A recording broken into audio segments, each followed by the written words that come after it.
Stump നേരെ വെക്ക്. എടാ സ്റ്റമ്പ് നേരെ വെക്കടാ. ബോള് മര്യാദ കയറി എടുക്ക്. വാടാ. എടുക്ക്, ബോൾ എടുക്ക്. ബോൾ എടുക്കടാ, വാ. ക്യാച്ച് ചെയ്യടാ. പിടിക്ക്. ബോള് വേഗം ഫാസ്റ്റ് ആയിട്ട് എറിയണ്ട്. വേഗം എറിഞ്ഞ്. നിനക്കൊന്നും കളിക്കാൻ അറിയില്ലടാ. നീ ഒന്നും മിണ്ടാതിരിക്കടാ.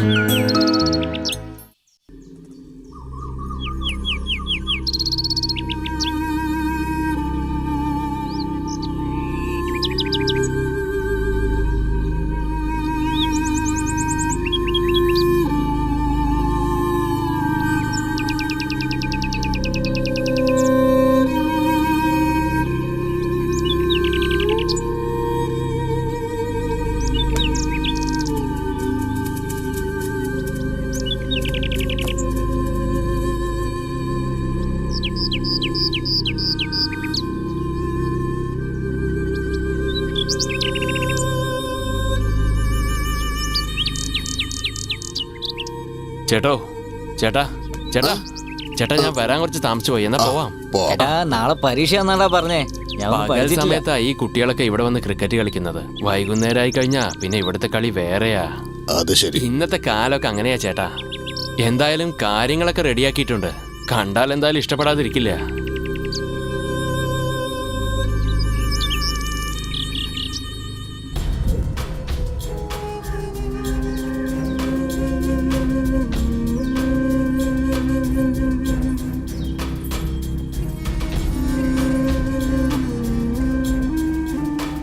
ഇവന്റെ ഒരു കാര്യം.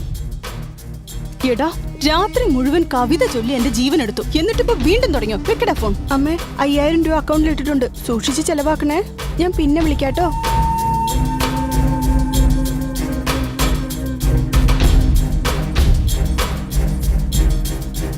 മോളെ, ഇന്നാ ചായ.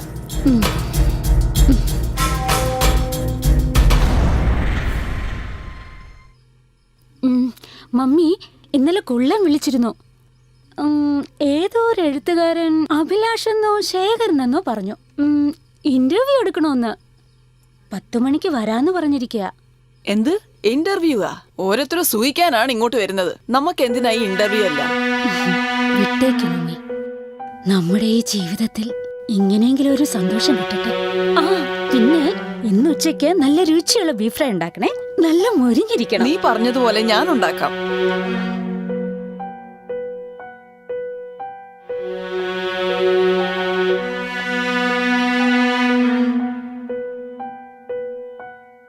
ഒന്ന് പറയട്ടെ, ആ പെണ്ണിനെ ഇന്റർവ്യൂ ചെയ്തതിന് ശേഷം എന്നെ ഒരു ഇന്റർവ്യൂ എടുക്ക്. രാഷ്ട്രീയത്തിലുള്ള പല വമ്പന്മാർ ഇന്ന് എന്റെ കയ്യിലുണ്ട്. പിന്നെ ഞാൻ ആരുടെ അടുത്തും പോയി ഓച്ചാനിച്ചൊന്നും നിൽക്കില്ല. എന്തെങ്കിലും കേസിൽ അകപ്പെട്ടിട്ടുണ്ടെങ്കിൽ അവര് വന്നെന്നെ പുറത്തെടുക്കുന്നേ. അല്ല, അങ്ങനൊന്നും അല്ല ഏട്ടാ. ഞാൻ അകത്ത് പോയ ഇവന്മാരായിരിക്കല്ലോ ശരിക്കും കൊടുങ്ങുക.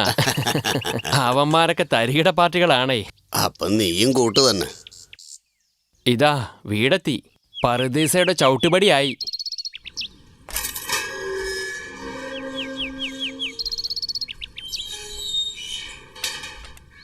കെട്ടിടം പഴയതാ, പക്ഷേ അകത്തൊക്കെ പുത്തം പുതിയതാ. ഒരു കാര്യം അറിയോ, പണ്ടത്തെ കാലത്ത് അവർ മേടിച്ചിട്ടതുകൊണ്ട് ഇപ്പൊ കിടക്കാൻ പറ്റുന്നുണ്ട്. ഏക്കർ കണക്കിന് സ്ഥലമുള്ള. ഇന്നത്തെ വിലക്ക് ഏറ്റവും കുറഞ്ഞത് ഒരുപാട് കോടികൾ വാരാൻ ചേട്ടാ. ഞാൻ എന്നെ ഒരുപാട് കസ്റ്റമറെ ഇവിടെ കൊണ്ടുവന്ന് വിട്ടിട്ടുണ്ട്. ചിലവർക്കൊന്നും താമസിക്കാൻ പോലും വീടുണ്ടാവില്ല. എന്നാലും കൈനിറയെ പണം കൊണ്ടുവന്ന് കൊടുക്കാൻ അവർക്ക് ഒരു മടി ഉണ്ടാവില്ല. ഇതെന്താ വാതില് താഴിട്ടിരിക്കുന്നല്ലോ? ഇതൊക്കെ ഒരു രഹസ്യാണെന്നേ. പുറത്ത് പൂട്ടിയ അകത്തുണ്ടെന്ന അർത്ഥം. അകത്ത് പൂട്ടിയിട്ടുണ്ടെങ്കിൽ അവര് പുറത്താണെന്ന് അർത്ഥം. വേണമെങ്കിൽ കണ്ടോ എന്റെ സീക്രട്ട് കോഡേ.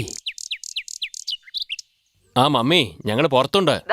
ആ മമ്മി, ഇവരാണ് സിറ്റിയുടെ റമ്മി. അകത്തേക്ക് വരൂ. നടക്ക്.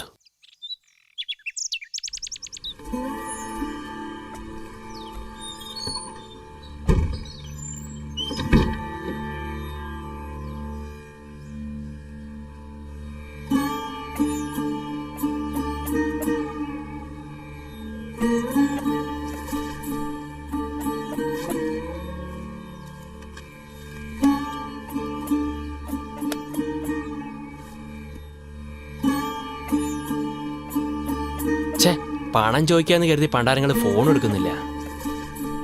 ഓ സോണിയാണല്ലേ. ആപ്പിളൊക്കെ ഇപ്പൊ വളരെ ചീപ്പാണല്ലോ. ക്ഷമിക്കണം, കുറച്ച് താമസിച്ചു പോയി. ആക്ച്വലി ഈ സമയത്ത് ഞങ്ങൾ ഉറങ്ങാറാണ് പതിവ്. എന്നും ഉച്ചയ്ക്ക് 3 മണിക്ക് എഴുന്നേക്കാറ്. ഇന്നിപ്പോ നിങ്ങൾ വരുമെന്ന് പറഞ്ഞതുകൊണ്ടാ. ക്ഷമിക്കു പെങ്ങളെ, ഇതെന്റെ ഒരു പ്രധാനപ്പെട്ട ഇന്റർവ്യൂ ആ. അതുകൊണ്ടാണ് ഞാൻ നിങ്ങളെ ബുദ്ധിമുട്ടിച്ചത്. തീർച്ചയായിട്ടും നിങ്ങൾക്ക് ഇത് ഉപയോഗമുള്ളതായിരിക്കും. ഇതിലെന്താ സാറേ ഇത്ര ബുദ്ധിമുട്ടുള്ളത്? ഞങ്ങളെ ബഹുമാനിച്ച് ഇന്റർവ്യൂ എടുക്കാൻ വന്നില്ലേ, അത് തന്നെ ഞാൻ വലിയൊരു കാര്യമായിട്ട് എടുക്കുന്നത്. ഇതെന്റെ ഒരു പ്രധാന ലേഖനമാണ്. കുറെ കാര്യങ്ങള് ചോദിച്ചറിയാനുണ്ട്. ദാ ചായ കുടിച്ചാട്ടെ.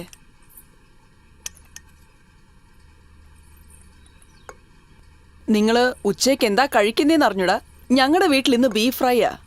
നിങ്ങൾ കഴിക്കോ അതോ ഞാൻ പുറത്തുനിന്ന്? എനിക്ക് അങ്ങനെയൊന്നുമില്ല. നിങ്ങൾ എന്ത് തന്നാലും ഞാൻ കഴിച്ചോളാം.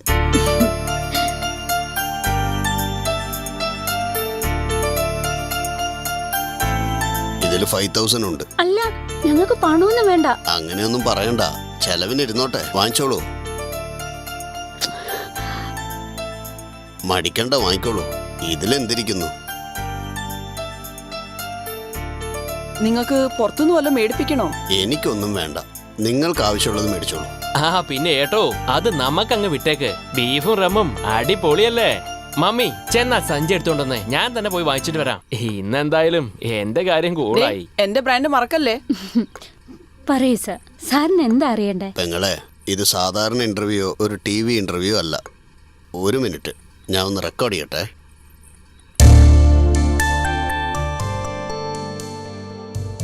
സിവപ്പ് എനക്ക് പിടിക്കും എന്ന പേരിൽ ഒരു നോവൽ എഴുതുന്നുണ്ട് ഞാൻ.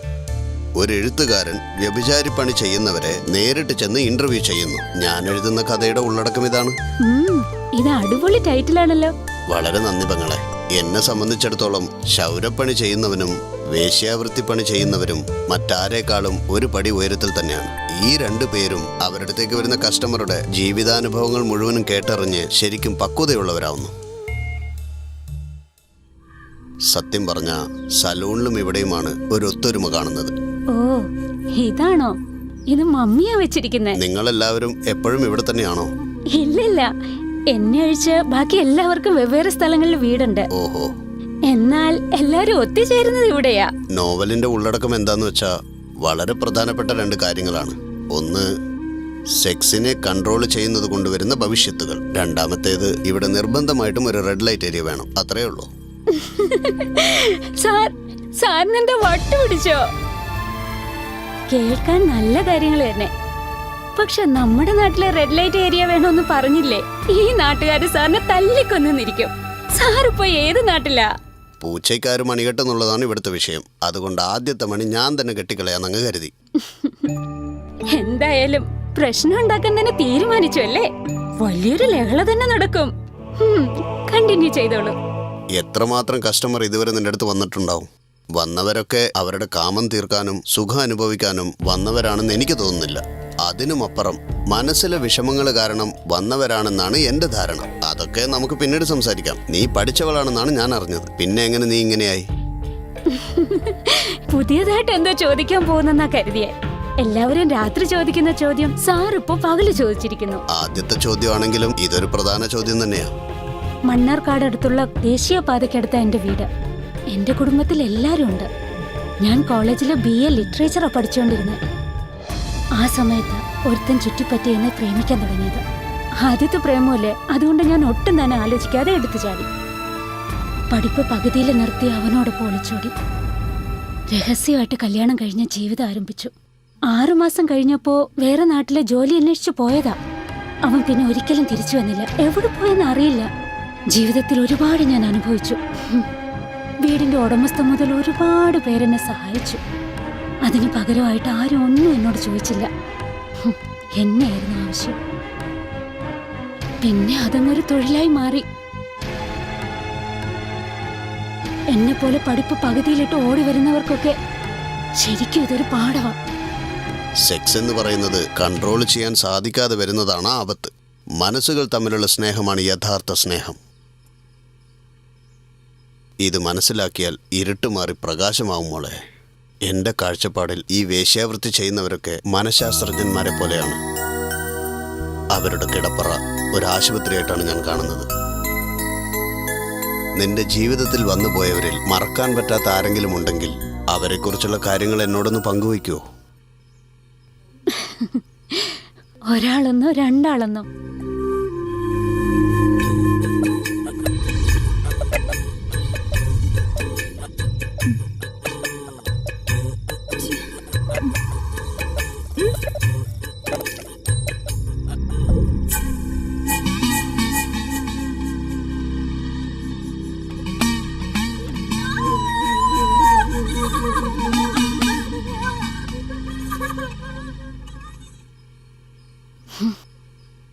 ഇവരെല്ലാം മിക്കപ്പോഴും വന്നു പോകുന്ന സാഡിസ്റ്റുകളാ.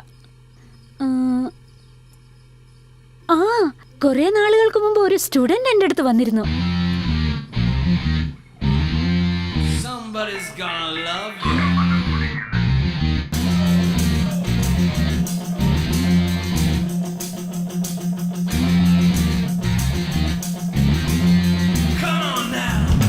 കൺട്രോൾ ചെയ്യാനാവുന്നില്ല, കൺട്രോൾ ചെയ്യാനാവുന്നില്ല, പ്രേമത്തെയും കാമത്തെയും കൺട്രോൾ ചെയ്യാനാവുന്നില്ല, കൺട്രോൾ ചെയ്യാനാവുന്നില്ല, കൺട്രോൾ ചെയ്യാനാവുന്നില്ല, മനസ്സും വയസ്സും കൺട്രോൾ ചെയ്യാനാവുന്നില്ല, കൺട്രോൾ ചെയ്യാനാവുന്നില്ല, കൺട്രോൾ ചെയ്യാനാവുന്നില്ല, പ്രേമത്തെയും കാമത്തെയും കൺട്രോൾ ചെയ്യാനാവുന്നില്ല, കൺട്രോൾ ചെയ്യാനാവുന്നില്ല, കൺട്രോൾ ചെയ്യാനാവുന്നില്ല, മനസ്സും വയസ്സും കൺട്രോൾ ചെയ്യാനാവുന്നില്ല. പെണ്ണില്ലാത്ത ലോകം ബ്ലാക്ക് ആൻഡ് വൈറ്റ് ആണ്, പെണ്ണില്ലാത്ത ജീവിതം 90% വേസ്റ്റ് ആണ്, പെണ്ണില്ലാത്ത കാവ്യം ഡസ്റ്റിംഗ് പേപ്പർ ആണ്, പെണ്ണില്ലാത്ത സ്വർഗം ഹെല്ലിന്റെ ആണ്.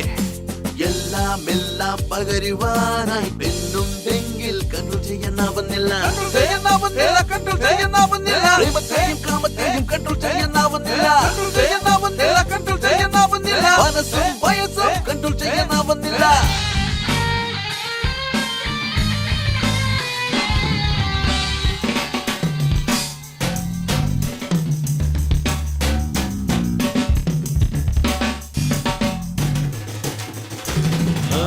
മനസ്സിൽ പെണ്ണിനെ കണ്ടാൽ ആശ മുളയ്ക്കും, പക്ഷേ അടുത്ത് ചെന്നാൽ ഒന്ന് മേഘമാകും.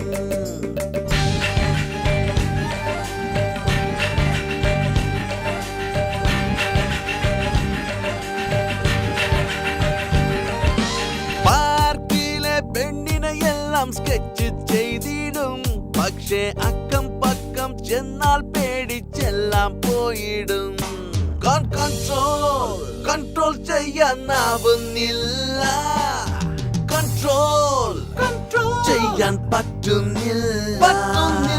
ഇനി ഞാൻ എന്തു ചെയ്യും, കണ്ണിൽ നോക്കാതെ മുഖം നോക്കി കൂടെ പോന്നോട്ടെ ഞാൻ ഒന്ന് നിൽക്കു ബേബി, നിൽക്കു ഞാനും സുന്ദരൻ തന്നെ.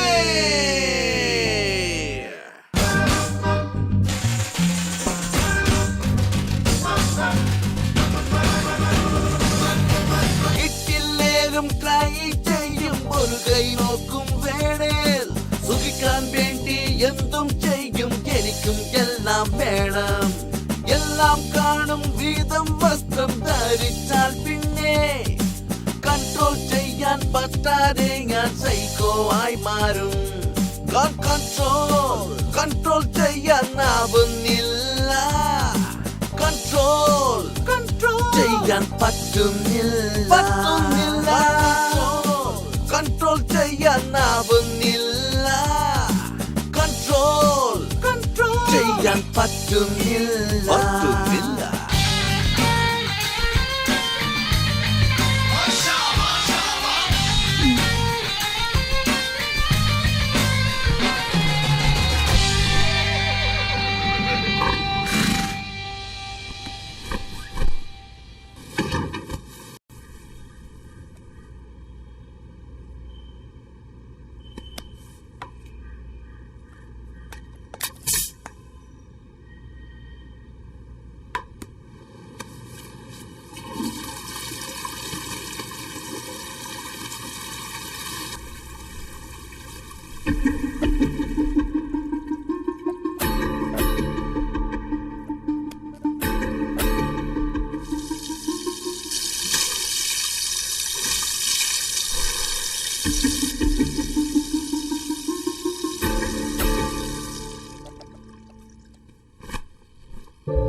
നീ പഠിക്കുന്ന ചെറുക്കനാണോ?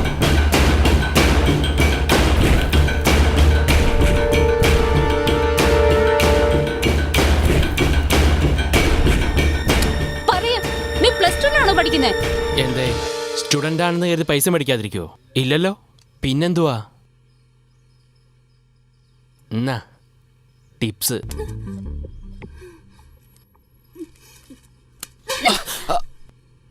എടാ, +2 സ്റ്റുഡന്റ്സിന്റെ പരീക്ഷ നടന്നുകൊണ്ടിരിക്കുകയല്ലേ? ഓരോരുത്തരും കഷ്ടപ്പെട്ട് പരീക്ഷ എഴുതിക്കൊണ്ടിരിക്കുക. നീ ഇവിടെ വന്ന് ചെറിക്കുന്നോടാ? അത് ചോദിക്കാൻ നീ ആരാടി? ഒന്ന് കളയും ഞാൻ.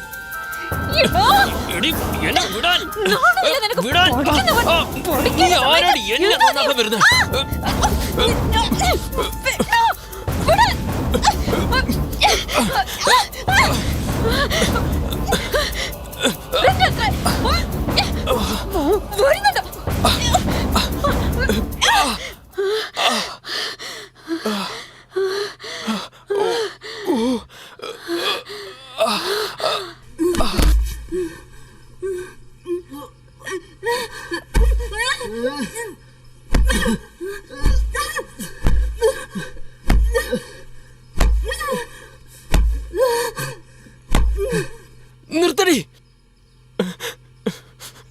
ചെറുക്കനാണെന്ന് കരുതി ഇങ്ങനെ തല്ലിയാണല്ലേ? എന്ത് ചെറിയ ചെറുക്കനോ? മരപ്പോത്ത് പോലെ ആയല്ലോടാ നീ. ഇവനെ എന്താ ചെയ്യണ്ടെന്നറിയോ? നിന്റെ അച്ഛനും അമ്മയും നിന്നെ പഠിപ്പിക്കാൻ എന്തുമാത്രം കഷ്ടപ്പെടുന്നുണ്ടാവും. പഠിക്കേണ്ട പ്രായത്തിൽ ഇവൻ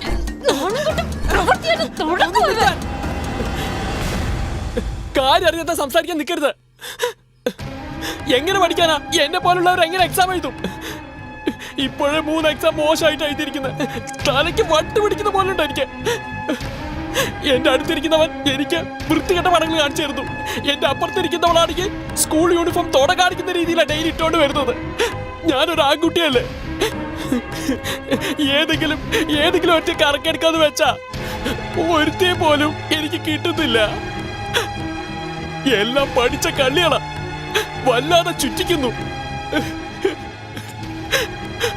വീട്ടിലായാലും റോഡിലായാലും പുറത്തായാലും എങ്ങനെ ഉണ്ടെന്ന് അറിയോ നിനക്ക്? എന്റെ തല വെട്ടി പൊളിയുന്നത് പോലെയുണ്ട്. നിനക്കൊക്കെ എന്താ അറിയാ?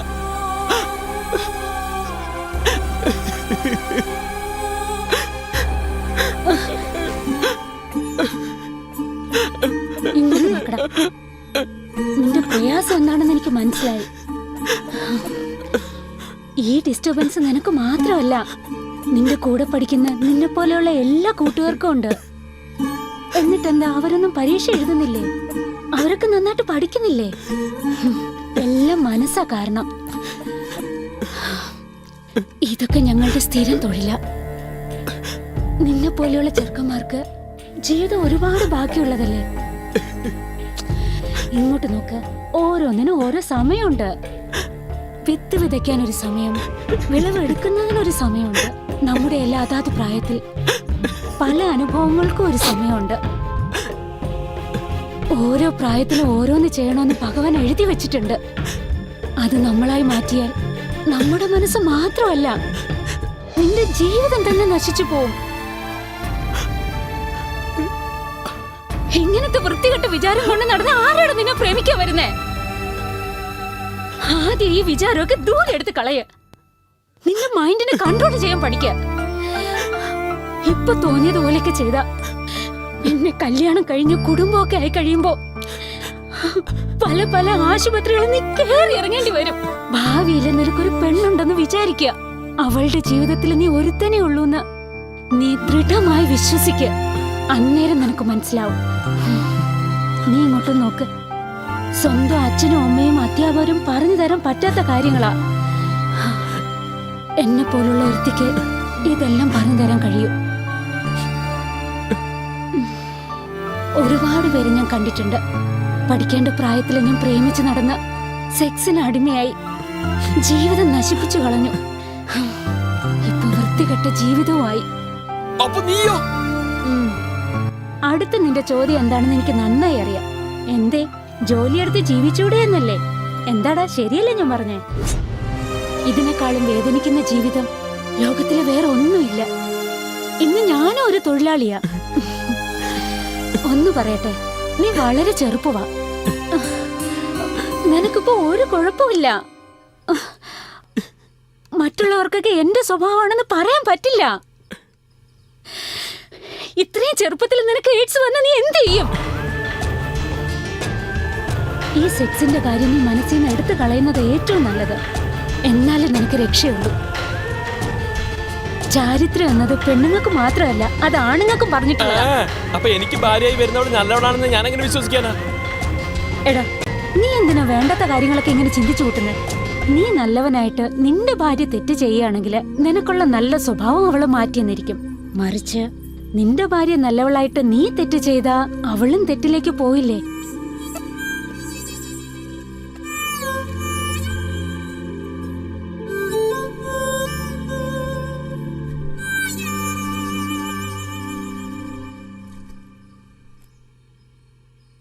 ഉപദേശങ്ങളൊക്കെ എന്തായാലും വളരെ നന്നായിരിക്കുന്നു. പക്ഷേ എനിക്കത് ഫോളോ ചെയ്യാൻ പറ്റുമെന്നറിയില്ല. ഒരു 2 മണിക്കൂർ കഴിഞ്ഞോട്ടെ. ഞാൻ പോയതിന് ശേഷം നീ ഇവിടുന്ന് അങ്ങോട്ട് പോയാൽ മതി. അവിടെ നിക്കടാ. ദേവി ചെയ്ത് നിന്റെ ഈ പഠിക്കേണ്ട പ്രായത്തില് ഇങ്ങനെ വഴിതെറ്റിയ ജീവിതം ജീവിക്കല്ലേ പ്ലീസ്.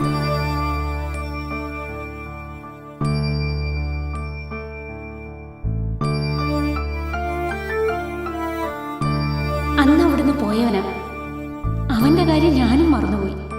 പിന്നീട് ഒരിക്കൽ ഒരു 1.5 വർഷത്തിന് ശേഷം എനിക്കൊരു ഫോൺ കോൾ വന്നു.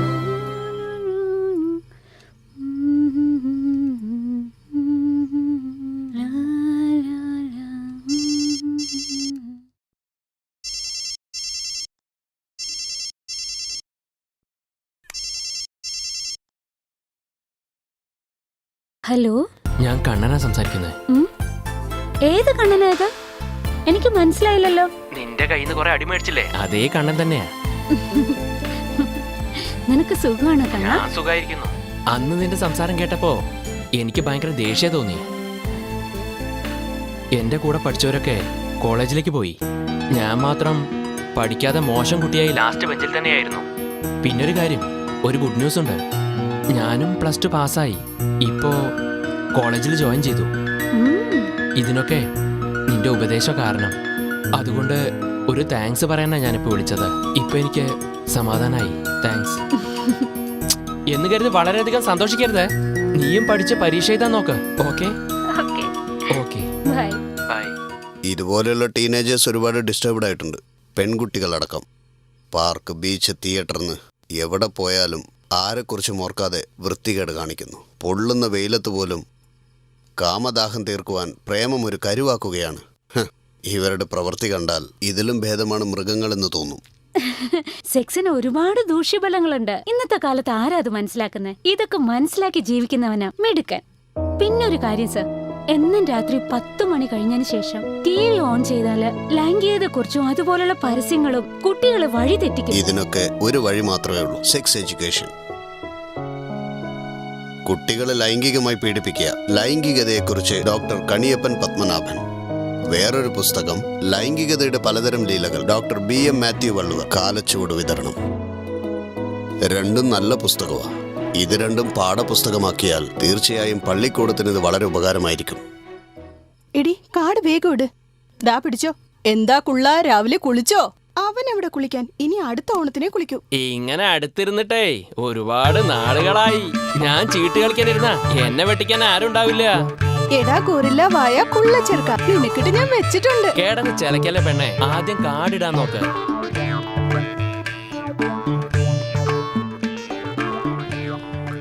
കാട് ശരിക്ക് വരുന്നേ ഇല്ല. ഒരു കട്ടിങ് ഇട്ടാ ശരിയാവും.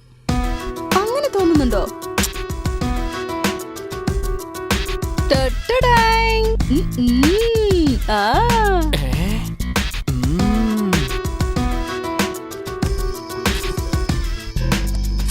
ദാ പിടിച്ചോ ചിപ്സ്.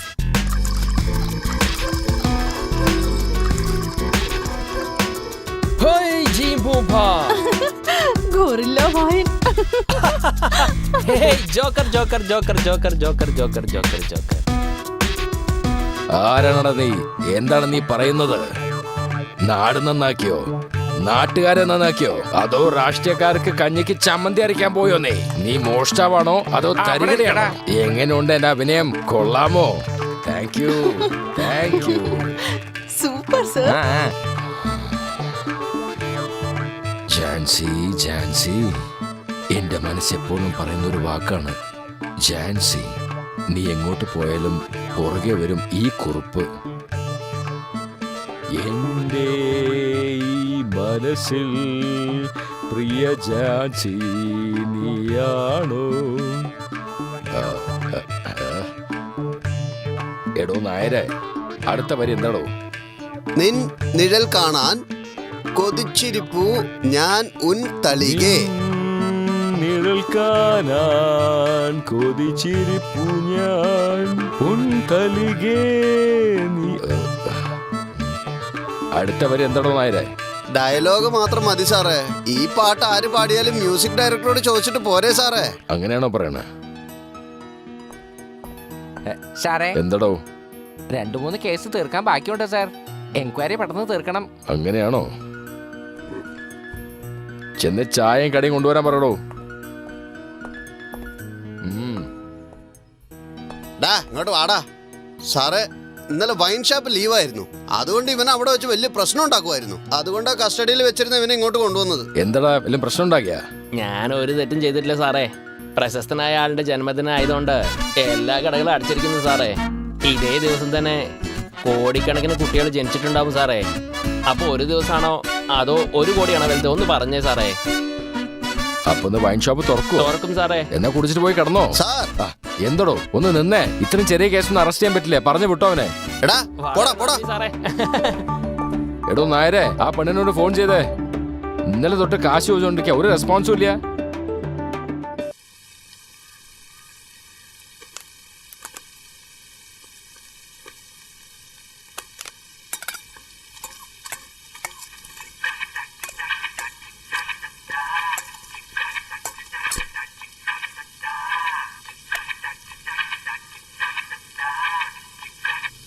ഹലോ, എന്താ ഇത്? ഇന്നലെ തൊട്ട് ഞാൻ വിളിക്കുമല്ലേ, എന്നിട്ട് ഒന്നും പറയുന്നില്ലെന്ന് വെച്ചാ? സാറിന് 50,000-ന്റെ ഒരു അത്യാവശ്യമുണ്ട്. സാറിനെ കുറിച്ച് നിനക്ക് നല്ലോണം അറിയാലോ. എന്താടോ പേടിപ്പിക്കുകയാണോ? എല്ലാ മാസവും 20,000 രൂപ കൈക്കൂലി മേടിക്കുന്നുണ്ടല്ലോ.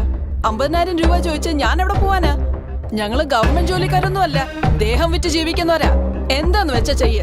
ഒരു കാര്യം ഞാൻ പറഞ്ഞേക്കാം, എന്നെ പോലുള്ളവരെ ദേഷ്യം പിടിപ്പിച്ചാലുണ്ടല്ലോ നീയൊന്നും നേരെ ചുവേ നടക്കത്തില്ല. എടാ, പശു മെലിഞ്ഞാലും പശുടെ കൊമ്പ് മെലിയത്തില്ല. വെക്കടാ ഫോൺ. എന്താടോ? അവള് കിടന്ന് കാറുവാ സാറേ. റൂൾസ് ഒക്കെയാ പറയുന്നത്. ചില്ലി കാശ് കിട്ടുമെന്ന് എനിക്ക് തോന്നുന്നില്ല.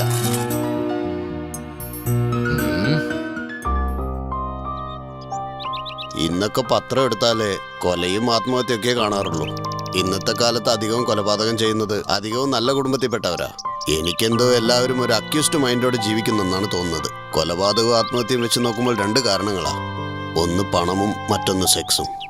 സ്നേഹിച്ചൊളിച്ചോടുന്നവരെക്കാളും കപട പ്രേമം അഭിനയിച്ചൊളിച്ചോടുന്നവരാണ് കൂടുതലും. എല്ലാത്തിനും കാരണം മനസ്സാ. കല്യാണം കഴിഞ്ഞവരൊക്കെ പുതുമോടിയില് കാമം അവർക്കൊരു ആഘോഷമാണ്. പിന്നീട് അതൊരു കടുമയായി മാറും. സ്വത്ത് സമ്പാദിക്കുന്ന മൂഡില് ഇതെല്ലാം അങ്ങ് വിട്ടുപോകുന്നു. സത്യം പറഞ്ഞ സെക്സിനും പണത്തിനും യാതൊരു സംബന്ധവും ഇല്ല സർ. പണം ഒരുപാട് കൂടുമ്പോഴാണ് സെക്സിനും ധൂർത്തടിക്കാനും മനസ്സ് വഴിവിട്ടു മാറുന്നത്. വേറെ ഏതെങ്കിലും തരികിട പാർട്ടികൾ വന്നിരുന്നു?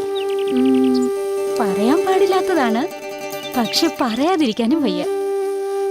എന്റെ ഈ തൊഴില് പാപമാണെങ്കിലും ഇടയ്ക്കിടയ്ക്ക് ഞാൻ കുമ്പസരിക്കാനായിട്ട് ഇവിടെ അടുത്തുള്ള ഒരു ചർച്ചിൽ പോവാറുണ്ട്. അങ്ങനെയാണ് ഞാൻ ഫാദർ ഫ്രാൻസിസിനെ പരിചയപ്പെടുന്നത്. തുടക്കത്തിലൊക്കെ ഫാദർ ഫ്രാൻസിസ് നല്ല പെരുമാറ്റമായിരുന്നു. ഒരു ദിവസം എന്നെ ഒറ്റയ്ക്ക് കാണാൻ വന്നു. പെട്ടെന്ന് എന്റെ കൈകളിൽ പിടിച്ചിട്ട് കരയാൻ തുടങ്ങി. എന്നെ അദ്ദേഹത്തിന് കിട്ടിയില്ലെങ്കിലും ഞാൻ മരിച്ചു കളയുമെന്ന് പറഞ്ഞു അദ്ദേഹം കരഞ്ഞത്. എത്രത്തോളം വലിയ പദവിയിലിരുന്നാലും അദ്ദേഹം ഒരു മനുഷ്യനാണല്ലോ. ഞാൻ അദ്ദേഹത്തിനെ സന്തോഷിപ്പിച്ചു. എന്നാൽ സമയം പോകുന്തോറും ഞാൻ ചെയ്യുന്നത് തെറ്റാണോ എന്നൊരു തോന്നൽ. മാലതി, നിനക്കെന്നെ നന്നായിട്ട് അറിയാം. നമ്മുടെ നാട്ടിൽ ആരും നോക്കാനില്ലാത്ത പെൺകുട്ടികളുണ്ട്. പക്ഷേ ഈ ഒരു കാര്യത്തിന് വേണ്ടി ഒരിക്കലും ഞാൻ അവരെ അപ്രോച്ച് ചെയ്തിട്ടില്ല. അറിയോ? പക്ഷെ നിന്നെ കണ്ടതും എനിക്കെന്തോ കൺട്രോൾ ചെയ്യാൻ കഴിഞ്ഞില്ല. മാലതി, നീ ഒരു പ്രൊഫഷണൽ കോൾ ഗേളാണ്. ഐ എം സോറി, ഈ വാക്ക് ഞാൻ പറയാൻ പാടില്ലായിരുന്നു. നീ എപ്പോഴും എൻ്റെ മനസ്സിൽ തന്നെ ഉണ്ട് മാലതി. എൻ്റെ കൗമാരപ്രായത്തിൽ എനിക്ക് ഒരുപാട് അഫയർസ് ഉണ്ടായിരുന്നു. പക്ഷെ അതിനൊക്കെ അപ്പുറം എനിക്ക് ഭക്തിയോടാണ് എനിക്ക് കൂടുതൽ താല്പര്യം ഉണ്ടായത്. പിന്നെ നിന്റെ പേഴ്സണൽ ലൈഫ് അറിഞ്ഞതും ഒരു തെറ്റായ രീതിയിൽ നിന്നെ ഉപയോഗിക്കുമെന്ന് ആലോചിക്കുമ്പോൾ മനസ്സ് വേദനിക്കുന്നു മാലതി. തനിക്കറിയോ, ഞാൻ പഠിച്ചിട്ടുള്ള ചില പ്രത്യേക ക്യാരക്ടേഴ്സ് ഉണ്ട് ബൈബിളിൽ. ബേസിക്കലി അവരൊക്കെ പ്രോസ്റ്റിറ്റ്യൂട്ട്സ് ആണ്. പക്ഷേ ദൈവത്തിൻ്റെ പേരിൽ അവർ എന്തെല്ലാം നല്ല കാര്യങ്ങൾ ചെയ്തിട്ടുണ്ടെന്ന് അറിയോ?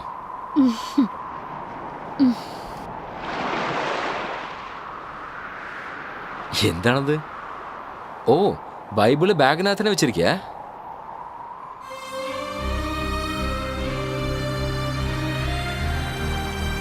ഞാൻ ഒരേ ഒരു വചനം വായിച്ചോട്ടെ ഫാദർ? എൻ്റെ അടുത്തോ?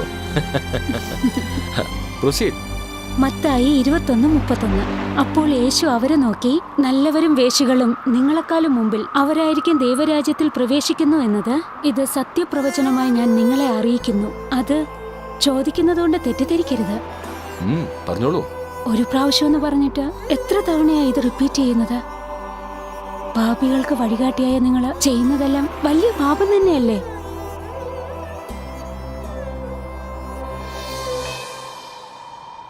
നിങ്ങളെ സംബന്ധിച്ചിടത്തോളം ബൈബിൾ എന്നത് മറ്റുള്ളവർക്ക് പറഞ്ഞു കൊടുക്കാനുള്ളത് മാത്രം. നിങ്ങളിങ്ങനെ ആയെന്ന് വെച്ചിട്ട് എല്ലാവരും തെറ്റിദ്ധരിക്കരുത് കേട്ടോ. 100 ആടുകളിൽ നിന്ന് ഒരെണ്ണം കാണാതെ പോയതിനെ കണ്ടുപിടിക്കുന്നതാണ് നിങ്ങളുടെ ദൗത്യം. എന്നാൽ ആ ഒരു ആടിനെ നിങ്ങൾ തന്നെ തല്ലിക്കൊന്ന് കഴിച്ചാൽ അതിലെന്താ അർത്ഥമുള്ളത്?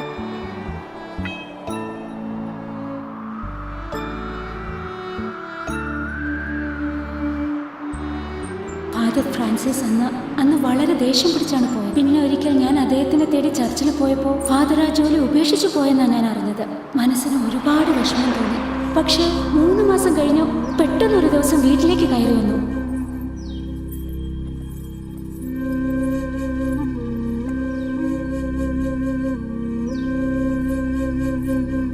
കറക്റ്റ് നേരത്തിലാണ് നീ എൻ്റെ കണ്ണ് തുറന്നത് മാലതി. ഞാൻ ചെയ്ത തെറ്റ് ഞാൻ തന്നെ ന്യായപ്പെടുത്തി തന്നെ ഞാൻ ഒരുപാട് വിഷമിപ്പിച്ചിട്ടുണ്ട്. I am very sorry. ഇവൾ എൻ്റെ ഭാര്യയാണ്. കഴിഞ്ഞ ആഴ്ചയായിരുന്നു ഞങ്ങളുടെ വിവാഹം. ഫാദറായിട്ടല്ല, ഒരു മനുഷ്യനായി. She's A widow. ഇവൾക്ക് എന്നെ കുറിച്ച് എല്ലാം അറിയാം. ഭാര്യയുടെ അടുത്തൊന്നും ഒളിച്ചു വെക്കരുത്. അതാണ് ഒരു ഭർത്താവിന്റെ ശരിക്കുള്ള കൺഫെഷൻ. ഇതുവരെ ഞാൻ ചെയ്തതൊക്കെ ഒരു വലിയ തെറ്റ് തന്നെയാ. പക്ഷെ ഇപ്പൊ ഞാൻ ചെയ്തത് ഒരു വലിയ പുണ്യം തന്നെയാ. എന്നാ ഞാൻ കഴിക്കാൻ ആഹാരം എടുത്തു വെക്കട്ടെ? അതിനൊന്നും ആവശ്യമില്ലെന്നേ. We are going to settle in Malaysia. Father, ഞാൻ കാരണം അങ്ങയുടെ മനസ്സിൽ എന്തെങ്കിലും മുറിവ് പറ്റിയിട്ടുണ്ടെങ്കിൽ എന്നോട് ക്ഷമിക്കണം. ഞങ്ങൾക്ക് വേണ്ടി ഫാദർ പ്രാർത്ഥിക്കണം. താനാടോ ഞങ്ങൾക്ക് വേണ്ടി പ്രേ ചെയ്യണ്ടേ? God bless you dear. എന്നാ ഞാൻ വരട്ടെ? വരട്ടെ മമ്മി. ഞങ്ങൾ പോകുന്നു.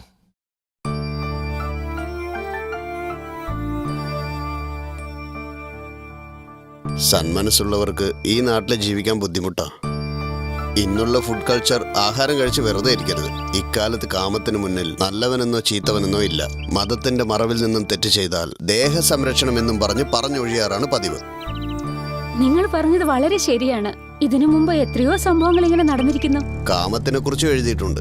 ക്ഷേത്രത്തിനകത്ത് വെച്ച് ഒരു തിരുമേനി തെറ്റ് ചെയ്തു. അത് സെൽഫോണിൽ പകർത്തിയിട്ടുണ്ടായിരുന്നു. ദേവദാസികൾക്കുള്ളതുപോലെ സ്ഥലം ഇന്നുണ്ടായിരുന്നെങ്കിൽ ക്ഷേത്രങ്ങളിൽ ഇതുപോലെ വൃത്തികേട് നടക്കില്ല. ചില ക്ഷേത്രങ്ങളിൽ കാമരൂപത്തിലുള്ള ശില്പങ്ങൾ ഭയഭക്തിയോടെയാണ് നമ്മൾ മനസ്സിൽ കണ്ടിരുന്നത്. ഇന്ന് കമ്പ്യൂട്ടറിൽ എന്തെല്ലാം വൃത്തികേടാണ് കാണിക്കുന്നത്. ആട്ടെ, അതിനുശേഷം ഫാദർ ഫോൺ ചെയ്തിരുന്നു. വല്ലപ്പോഴുമൊക്കെ ഫോൺ ചെയ്യുമായിരുന്നു. ഫാദർ ജോലി റിസൈൻ ചെയ്യുമ്പോൾ ഞാനും വിചാരിച്ചിരുന്നു ഇനി ഈ ജോലി ചെയ്യണ്ടെന്ന്. ആ സമയത്ത് ഹാർട്ട് അറ്റാക്ക് വന്നതുപോലെ ഒരാൾ എത്തിയത്. വീണ്ടും ഒരു ഫ്ലാഷ് ബാക്ക് ആണോ? കൊള്ളാം പെങ്ങളെ.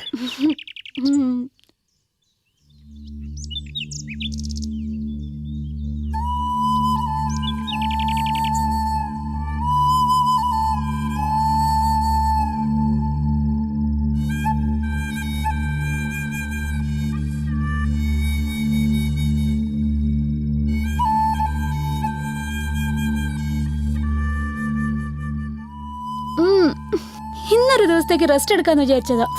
വീട്ടിലേക്ക് എന്തിനാ ഇവരെയൊക്കെ വിളിച്ചു വരുത്തുന്ന മമ്മി? എന്റെ ചക്കര കുട്ടിയല്ലേ, 30,000 രൂപ തരാമെന്നാ പറഞ്ഞത്. നമുക്ക് എന്തുമാത്രം ചെലവുള്ളതല്ലേ. ഒരു പ്രാവശ്യം മതി മോളെ. ശരി, ആയിക്കോട്ടെ.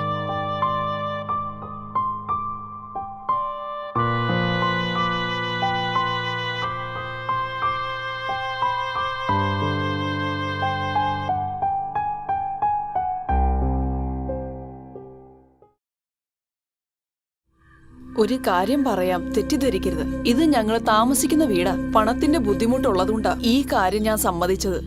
കഴിക്കാൻ എന്താ വേണ്ടേ?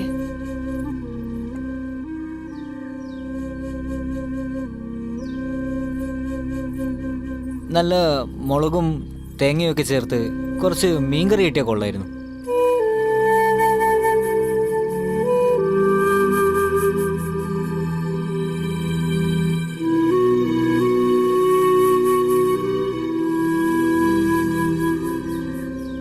പോലീസുകാർക്കും ഗവൺമെന്റിനും ഞാൻ തീവ്രവാദിയാണ്. റെയിൽവേ സ്റ്റേഷനിലും ബസ് സ്റ്റാൻഡിലും ഒക്കെ കിടന്നുറങ്ങിയാൽ ഞാൻ കുടുങ്ങിയാനെ. പിന്നെ ജീവിതത്തിൽ എനിക്ക് ആകാശം കാണാൻ പറ്റില്ല. നന്നായിട്ട് ഭക്ഷണം കഴിച്ചും നന്നായിട്ട് ഉറങ്ങിയിട്ടും ഞാൻ എത്ര നാളായെന്നറിയോ സഹോദരി?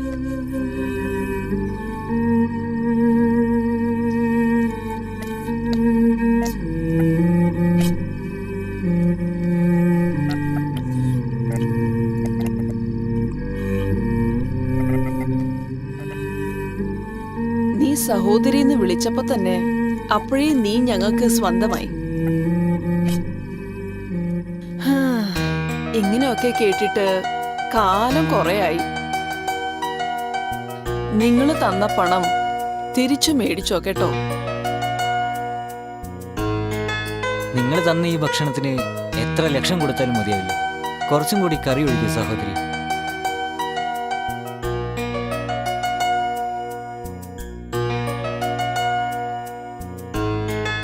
എല്ലാവർക്കും ഉണ്ട് ഓരോരോ ബുദ്ധിമുട്ടുകൾ.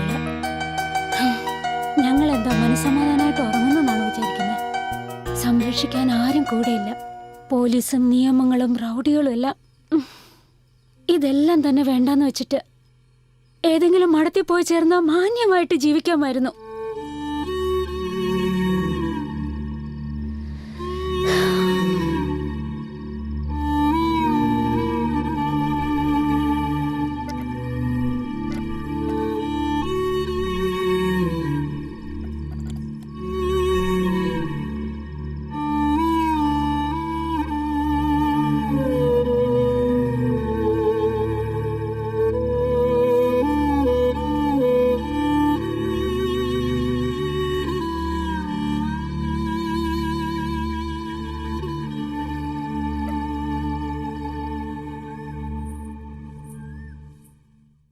മോളെ, മോളെ എണീറ്റേ, ഈ ചായ കുടിച്ചേ.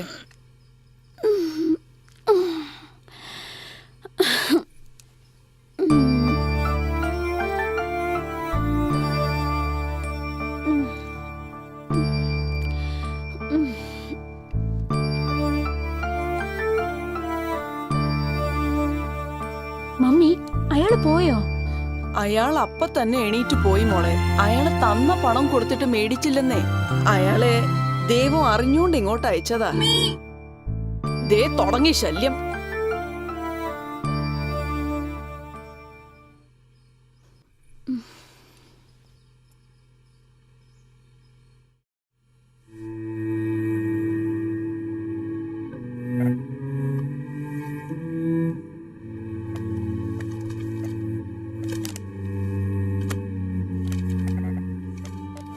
പ്രിയ സഹോദരി, ഞാൻ രാജയാണ്. നിങ്ങളെ വിട്ടു പിരിയുന്നതിൽ വിഷമമുണ്ട് എനിക്ക്. എന്നെ പോലെ തന്നെ നീയും ഒരു തൊഴിലാളിയാണ്. പിന്നെ ഒരു കാര്യം, ഇന്നലെ രാത്രി നീ ഒരു കാര്യം പറഞ്ഞില്ലേ എന്നോട്? അതായത് സുരക്ഷിതമില്ലാത്ത ജീവിതമാണെന്ന്. ഈ തൊഴിൽ തന്നെ വേണ്ടെന്ന് വെച്ചാലോ ഒന്ന്? ഇന്നത്തെ കാലത്ത് ആർക്കാണ് സുരക്ഷയുള്ളത്? സത്യം പറഞ്ഞാൽ നീ ചെയ്യുന്ന തൊഴിലാണ് ഏറ്റവും സുരക്ഷിതത്വം. എനിക്കതാണ് തോന്നുന്നത്. നിന്റെ ജോലിക്ക് പണം കിട്ടുന്നുണ്ട്. നീ പുറത്തു വന്നാൽ കഴുകന്മാർ നിന്നെ വെറുതെ വിടില്ല, പിച്ചി ചീന്തി കളയും. എന്നെ സംബന്ധിച്ച് ഇതൊരു അഭിമാനകരമായ ജോലിയാണ്. ഇത് നീ വിടരുത്. ജീവിതാവസാനം വരെ നീ നന്നായി ജീവിക്കും. നിന്റെ സ്വന്തം സഹോദരൻ. ഈ ജോലി അങ്ങ് വിടാന്ന് വെച്ചാല് എന്തോ ഒരു കാര്യം എന്നെ ഈ ജോലിയിലേക്ക് വലിച്ചിഴക്കുന്നു. അന്ന് വന്ന അയാള് തീവ്രവാദിയാണോ കൊലയാളിയാണോ എന്നൊന്നും എനിക്കറിയില്ല. അയാള് തന്ന കാശിന് എന്നെ ഉപയോഗിച്ചിട്ട് പോകാമായിരുന്നു. പക്ഷെ മനസ്സിലിരിക്കുന്ന കാര്യങ്ങൾ മാത്രം പറഞ്ഞിട്ട് വിനയത്തോടെയാ പോയത്. അയാളാണ് സർ ആൺകുട്ടി. സത്യമാണ് മോളെ, കാമത്തെ അടക്കുക എന്നത് അവരവരുടെ മനസ്സിനൊത്തായിരിക്കും. മോളെ, ഊണ് റെഡിയായി, അങ്ങനെ വിളിച്ചോണ്ട് വാ. വരൂ സർ. ആ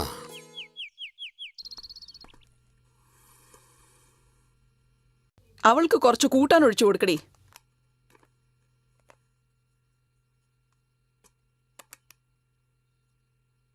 അല്ല, ഇവിടുത്തെ ഊണൊക്കെ നിങ്ങക്ക് ഇഷ്ടമായോ? സൂപ്പറായിട്ടുണ്ട് കേട്ടോ. നന്നായി. സാർ, എനിക്കൊരു കാര്യം ചോദിക്കാനുണ്ട്. ഈ സിനിമയിൽ കാണിക്കുന്ന പ്രോസ്റ്റിറ്റ്യൂട്ട്സ് എന്താ വാ നിറച്ച് പാക്ക് തൊട്ട് പൊക്കിള് കാണുന്ന പോലെ സാരി ഉടുക്കുന്നേ? ഈ പ്രോസ്റ്റിറ്റ്യൂട്ട്സ് ഒക്കെ അങ്ങനെയാണോ? അതെന്തിനാ നിങ്ങൾ എന്നോട് ചോദിക്കുന്നത്? സിനിമ എടുക്കുന്നവരടുത്തല്ലേ അത് ചോദിക്കേണ്ടത്. സാറേ, നിങ്ങൾ റെഡ് ലൈറ്റ് ഏരിയയെ കുറിച്ച് എഴുതാൻ പോവാന്ന് കേട്ടു. അങ്ങനെ ഒരു കാര്യം സംഭവിച്ചാ നിങ്ങൾക്ക് ഞാൻ ഒരു സമ്മാനം തരും. ഇയാളുടെ സൈസിന് സമ്മാനം കൊടുക്കണമെങ്കിൽ കുറെ ചെലവാക്കണം. ചുമ്മാതിരിക്കും സർ, ഇവരെല്ലാം ഇങ്ങനെ എന്തെങ്കിലും ഇങ്ങനെ പറഞ്ഞുകൊണ്ടിരിക്കും. അതൊന്നും കുഴപ്പമില്ല, സത്യമല്ലേ അവര് പറഞ്ഞത്. ഇയാൾക്ക് കാര്യം പിടികിട്ടിയടി. ചേട്ടാ, ഈ ജീവിതമൊക്കെ വളരെ വ്യത്യാസപ്പെട്ടതാ. പല സ്ഥലത്ത് ജനിച്ചവര് ഇന്ന് ഇവിടെ ഒന്നിച്ചാ. ഞങ്ങള് ചെയ്തതൊന്നും അത്രയും വലിയ തെറ്റൊന്നും അല്ല. ദേ, ഇവളുടെ അമ്മയ്ക്കും ഇതേ ജോലിയായിരുന്നു. പ്രായമായി പോയി. ഇവളുടെ ചെലവും കഴിഞ്ഞ് ബാക്കി പൈസ എല്ലാം ഞാൻ അവർക്ക് അയച്ചു കൊടുക്കാറുണ്ട്. എല്ലാം ചെലവിനെ തികയുന്നുള്ളൂ, ചേർത്ത് വെക്കാനൊന്നും പറ്റില്ല. സാറേ, ഞങ്ങൾക്ക് എയ്ഡ്സ് പോലെയുള്ള രോഗങ്ങൾ വന്നാ പിന്നെ ഞങ്ങൾ ആരാ സാറേ നോക്കുക? Use and through water packet പോലെയാ ഞങ്ങള്. പണ്ട് മുതലേ ഈ തൊഴിലൊക്കെ ഉള്ളതാ. പക്ഷേ ഇന്നത്തെ ആളുകള് ശരിയല്ല. പണ്ട് അയിത്തോണെന്നൊക്കെ മേൽജാതിക്കാര് പറയായിരുന്നു. എന്നാൽ ആ അയിത്തം മൊത്തം ഇല്ലാതാക്കി ഒരു കാലമാക്കി മാറ്റിയത് ഇതുപോലുള്ള ദേവദാസികളാ. സത്യടാ നീ പറഞ്ഞത്.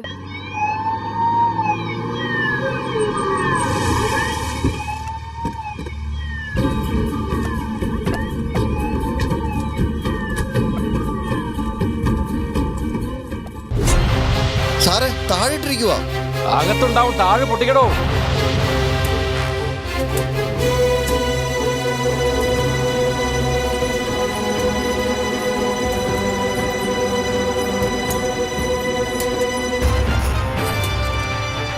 പന്നികള് എത്തി. എല്ലാരും എണീക്ക്, റെയ്ഡിന് വന്നിട്ടുണ്ട്. പോലീസാണോ? വേഗം വാ. ഓ, അപ്പൊ എല്ലാരും അകത്തുണ്ടായിരുന്നില്ലേ? ഇവിടുന്നാ കളി. കൊണ്ടുപോകാൻ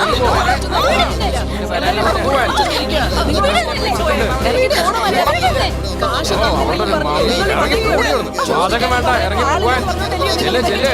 എന്റെ അടുത്താണ് നിങ്ങളുടെയൊക്കെ കളി. നിങ്ങളുടെ സ്റ്റേഷനിലേക്ക് വാ. ഇറങ്ങി ഓടി. ഡാ, ഒരു ഓട്ടോ വിളിച്ചേ. 2 ഗ്രൂപ്പായിട്ട് വിട്ടാ മതി. സാറേ, സാറേ, നിന്നോട് സംസാരിക്കേണ്ട കാര്യമില്ല. സാറേ, ഇപ്പൊ ഇവിടെ എന്താ സംഭവിച്ചത്? നിങ്ങൾ അവരെയൊക്കെ എന്തിനാ കൊണ്ടുപോകുന്നത്? വാതില് പൂട്ടി വ്യഭിചാരം നടത്തും ഞങ്ങളൊക്കെ നോക്കിക്കൊണ്ടിരിക്കണം അല്ലേ? സാറേ, അവരൊരു തെറ്റും ചെയ്തിട്ടില്ല. എന്തോ മനസ്സിലായില്ല. ആണുങ്ങൾക്കും പെണ്ണുങ്ങൾക്കും വെവ്വേറെ നിയമം. ന്യായം പറയാനൊക്കെ ഒന്നും വേണ്ട. എന്തെങ്കിലും ഒരു സ്റ്റേഷനിലേക്ക് ഒന്ന് പറ. എടാ, നീ ആ കുമാരൻ. അയ്യോ അല്ല സാറേ, അന്ന് ഞാൻ റോസിന്ന് പറഞ്ഞ ഒരാളെ കൊണ്ടുവന്നില്ലേ? നിന്നെ പരിചയമുള്ളതുകൊണ്ട് വിടാ ഞാൻ. അല്ല, ഇവനാരാ? റൈറ്ററാ സാറേ. ഏത് സ്റ്റേഷനിലെ റൈറ്ററാ? ആ റൈറ്റർ അല്ല, പിന്നെ എഴുതുന്ന ആൾ. ഓ, എഴുത്തുകാരൻ അല്ലേ? കണ്ട പഴയ സിനിമയിലെ ഫൈറ്റ് മാസ്റ്റർ പോലെ ഉണ്ട്. ഒരു കാര്യം ചെയ്യ്, തൽക്കാലം വിട്ടോ. ഇതൊക്കെ സ്ഥിരം എടുത്ത പതിവാണ്. സാറ് പണം ചോദിച്ചപ്പോ കിട്ടാത്തതിനുള്ള ദേഷ്യമല്ലേ ഇത്? ഡാ, 2 പേര് ഇവിടുന്ന് സ്റ്റാൻഡ് വിട്ടോ. എടോ, ഇവിറ്റങ്ങളൊക്കെ ഓട്ടോയിൽ കയറ്റി വിടോ. വേഗം വേണം.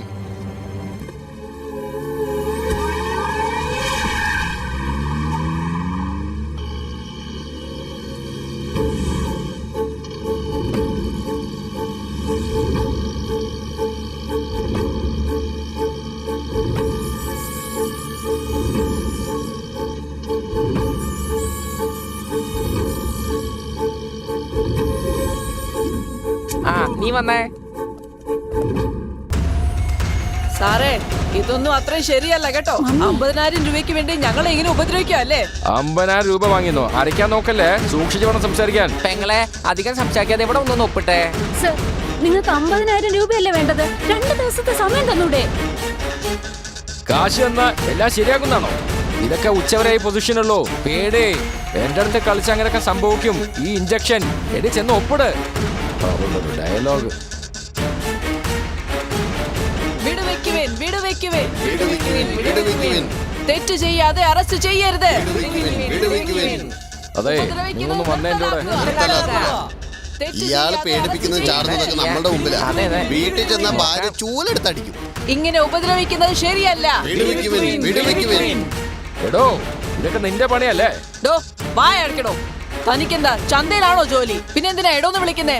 കാക്കി ഇട്ടെന്ന് വെച്ച് എന്ത് തോന്നിവാസം ചെയ്യാവുന്നാണോ? മര്യാദയ്ക്ക് സംസാരിക്കണം. ആയിക്കോട്ടെ മാഡം, നിങ്ങൾ ആരാണാവോ? Human rights committee member. അല്ല, ഏത് ആക്ട് പ്രകാരമാണ് നിങ്ങൾ അവരെ അറസ്റ്റ് ചെയ്തത്? എന്തോ വിഭജിക്കുന്ന കേസ് വെച്ചോണ്ടാണേ. ഇരുന്നൂണ് കഴിച്ചോണ്ടിരിക്കുമ്പോഴാണോ വ്യഭിചാര പണി നടത്തിക്കൊണ്ടിരിക്കുക? അങ്ങനെ ഉണ്ടെങ്കിൽ തന്നെ ഞങ്ങളും അവിടെ ചുറ്റുവട്ടത്ത് ഉണ്ടായിരുന്നല്ലോ. ഞങ്ങളെ കൊണ്ടുവരാതെ പെണ്ണുങ്ങളെ പിടിച്ചു കൊണ്ടുവന്നിരിക്കുന്നു. നിയമത്തിൽ അങ്ങനെ ഒരു വകുപ്പില്ല സർ. അപ്പോ നിയമമല്ല, നിങ്ങൾ വിചാരിക്കുന്ന കാര്യമാണ് നടക്കേണ്ടത്. സാറേ, എനിക്ക് ഈ മൂലക്കുരുന്റെ അസുഖം ഉണ്ടായി. അതിന് നേരം നിന്ന് സംസാരിക്കാൻ കഴിയില്ല. നിങ്ങൾ മൂന്നാൾ അകത്ത് വന്നു കഴിഞ്ഞാൽ നമുക്ക് ഇരുന്ന് സംസാരിക്കാം. നാണക്കേട്. ഓ നടക്ക്. നിങ്ങൾ എല്ലാരും ഇവിടെ നിൽക്ക്, ഞങ്ങൾ സംസാരിച്ചിട്ട് വരാം. Okay madam. ഈ അസുഖം ഒന്ന് ഭേദമായി കഴിഞ്ഞാൽ മതിയായിരുന്നു.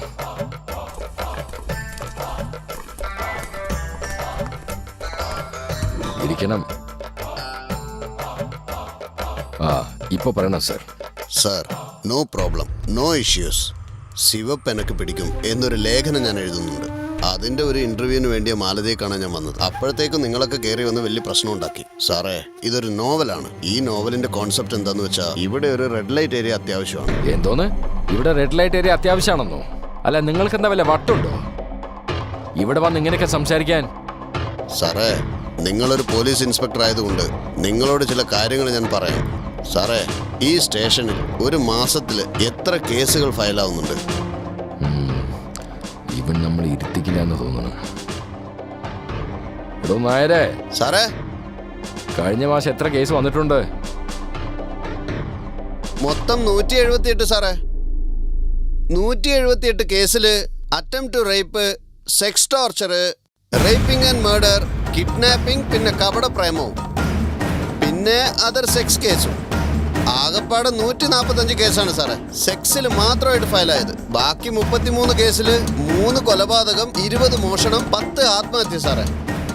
സാറേ 178 കേസിൽ 145 കേസും സെക്സിനെ കുറിച്ചുള്ള കംപ്ലൈന്റ് ആണ്. നിങ്ങളുടെ ഈ സ്റ്റേഷനിൽ മാത്രം ഇത്രയും കേസുകൾ സെക്സ് സംബന്ധിച്ചാണെങ്കിൽ ഈ മുഴുവൻ കേരളവും നിങ്ങളൊന്ന് കാൽക്കുലേറ്റ് ചെയ്ത് നോക്ക്. അറ്റ്ലീസ്റ്റ് 50% എങ്കിലും സെക്സിനെ സംബന്ധിച്ചുള്ള കേസായിരിക്കും. ഇതിലെല്ലാം ഉപരി 3 വയസ്സുള്ള ഒരു LKG കുട്ടി സെക്സിനെ കുറിച്ച് കംപ്ലൈന്റ് ചെയ്തത് നമ്മുടെ ഈ കേരളത്തിലാണ് സാർ. ഇത് ഇവിടുത്തെ മാത്രം ന്യൂസാണ്. ലോകവാർത്ത എന്താന്ന് പറയട്ടെ? പറഞ്ഞോളൂ. ഇന്ത്യയിലെ കാനേഷുമാരി കണക്ക് വെച്ച് നോക്കുമ്പോൾ 40 ലക്ഷം സെക്സ് വർക്കേഴ്സ് ആണുള്ളത്. കണക്കിൽ വരാത്തത് വേറെയുമുണ്ട്. ഇവർക്ക് 1.5 കോടിയിലധികം കസ്റ്റമറുമുണ്ട്.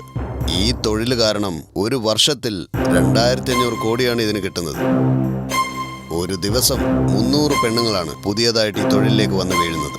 എയ്ഡ്സ് പ്രോജക്റ്റ് എന്നൊക്കെ പറഞ്ഞ് ഒരുപാട് NGOsമാര് ഈ തൊഴിലിനെ വിശ്വസിച്ചാണ് സാറേ ഉള്ളത്.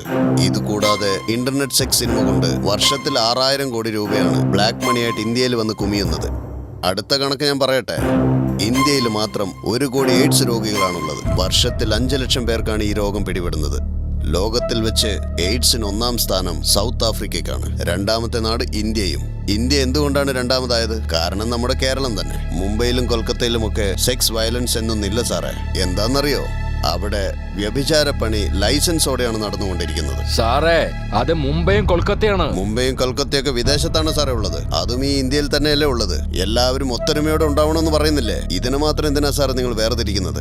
എന്ന് വെച്ചാ വിഭജിക്കുന്നത് തെറ്റല്ല എന്നാണ് പറയുന്നത്. സാറേ, ഒരിക്കലും അത് ഞാൻ പറയില്ല. കൺട്രോൾ ചെയ്യണമെന്ന് പറയുന്നുള്ളൂ. ഇത് നിങ്ങൾ കൺട്രോൾ ചെയ്തില്ലെങ്കിൽ bus stand, park, beach, theatre, massage club ഇങ്ങനെയുള്ള എല്ലാ സ്ഥലങ്ങളിലും ഈ തൊഴിൽ നടന്നുകൊണ്ട് തന്നെ ഇരിക്കും.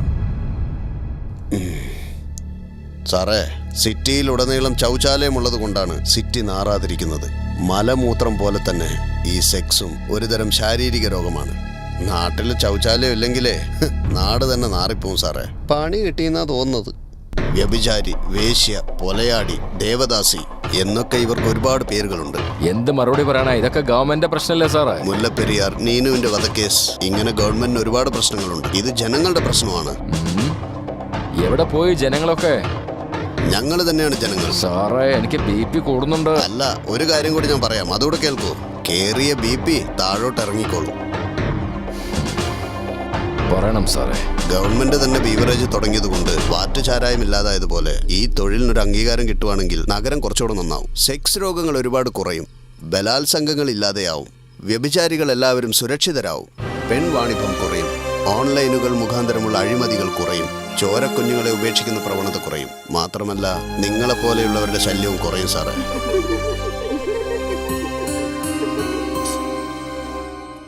അതെ, ഒരു കാര്യം കൂടി സാറേ.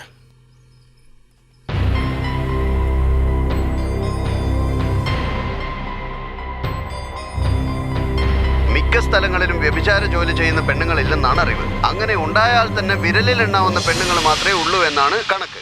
ഡൽഹി, മുംബൈ, കൊൽക്കത്ത എന്നിവിടങ്ങളിലാണ് ഇത്തരം ജോലികൾ ധാരാളമായി ചെയ്യുന്നവർ ഉള്ളത്. ഇവിടെയൊന്നും ഇല്ലെന്നും അങ്ങനെ ഉണ്ടെങ്കിൽ തന്നെ 10-20 പേരെ ഉള്ളൂ എന്നാണ് ധരിക്കുന്നത്. എന്നാൽ നമ്മുടെ നാട്ടിൽ ഈ ഇടയായി എടുത്ത റിസർച്ചിൽ ഒരു പ്രശസ്ത മീഡിയ പുറത്തുവിട്ട കണക്ക് നോക്കുമ്പോൾ 6300 വ്യഭിചാരികൾ ഇവിടുന്ന് തന്നെ ഉണ്ടെന്നാണ് പറഞ്ഞിരിക്കുന്നത്. നമ്മുടെ ഈ നാട്ടിൽ മാത്രം വെച്ച് നോക്കുമ്പോൾ മൊത്തം 90,000 പേരുകളാണുള്ളത്. ഇന്ത്യയിൽ വെച്ച് നോക്കുമ്പോൾ 25 ലക്ഷം പേരുകളാണുള്ളത്. ലോകത്തിൽ വെച്ച് നോക്കുമ്പോൾ 3 കോടി പേരാണ് ഈ തൊഴിൽ നടത്തുന്നത്. ഇതിനെന്താണ് പ്രതിവിധി? എന്താണ് ചെയ്യാൻ പറ്റുക? ഈ തൊഴിൽ ചെയ്യുന്നവരെ അംഗീകരിക്കണം. നിയമത്തിനെ കുറിച്ച് അവരോട് പറഞ്ഞു കൊടുക്കണം. നിയമപരമായി, അതായത് അവർക്കുണ്ടാകുന്ന പ്രശ്നങ്ങൾ അവർ തന്നെ കൈകാര്യം ചെയ്യുന്നത് പോലെ അവരോട് പറഞ്ഞു കൊടുക്കണം. പിന്നെ അവർക്ക് അവരുടേതായ ഒരു സ്ഥലം, അതായത് റെഡ് ലൈറ്റ് ഏരിയ, അങ്ങനെയാകുമ്പോൾ ഇവർക്ക് ഓർഗനൈസ് ചെയ്യാനൊക്കെ വളരെ യൂസ്ഫുൾ ആയിരിക്കും. മറ്റുള്ളവർ ഇവരടുത്ത് വന്ന് അനധികൃതമായ ശല്യം ചെയ്യുകയാണെങ്കിൽ ഇവർക്കൊക്കെ ഒരുമിച്ച് നിന്ന് എതിർക്കാനുള്ള അവകാശവും ഉണ്ട്. പിന്നൊരു കാര്യം, ഇങ്ങനെയുള്ളവർക്ക് തീർച്ചയായും ഒരു റെഡ് ലൈറ്റ് ഏരിയ അത്യാവശ്യമാണ്. ഇമ്മോറൽ ട്രാഫിക് പ്രിവെന്റിംഗ് ആക്ട് എന്ന് പറയുന്ന ഒരു നിയമമുണ്ട്.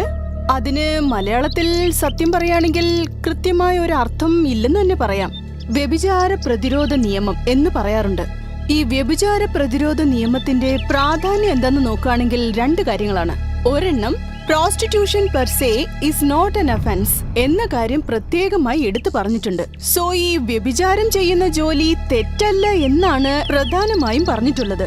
രണ്ടാമതായി, വ്യാപാര രീതിയിലും എക്കണോമിക്കൽ രീതിയിലും ഈ വ്യഭിചാര തൊഴിൽ ഉണ്ടെങ്കിൽ അത് തെറ്റാണ് എന്നതാണ് ഈ നിയമത്തിന്റെ ബാക്ക്ഗ്രൗണ്ടിന് ഒരു കാരണമായി തീരുന്നത്. വ്യഭിചാരം തൊഴിലായി ചെയ്യുന്ന സ്ത്രീകളെ സംബന്ധിച്ചിടത്തോളം അവർ അറിഞ്ഞോ അറിയാതെയോ ഈ തൊഴിലിൽ എത്തിച്ചേരുന്നു. വന്നതിനു ശേഷം ഈ തൊഴിലിൽ കുടുങ്ങിപ്പോവുകയും ചെയ്യുന്നു. So it is not the proportion of their own choice.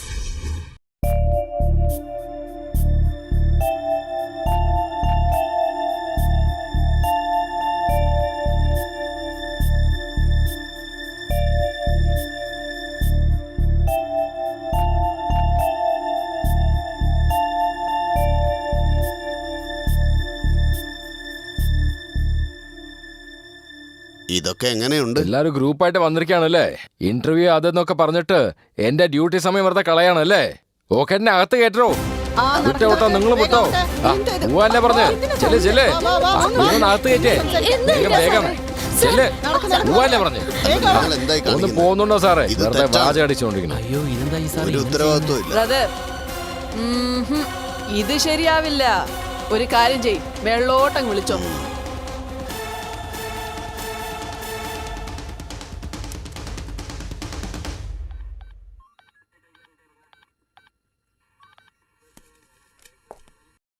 എല്ലാറ്റിനും അകത്ത് കയറ്റേ. വേഗം വേഗം ചെല്ല്. എന്നോടാ കളിയേ. അല്ല, നിങ്ങൾക്ക് ഇനി പോവാറായില്ലേ? സാറ് ലൈനിലുണ്ട്. ഏത് സാറാണാവോ? സംസാരിക്കേ. എടോ, ഞാൻ IG ആണ്. Sir, good morning sir.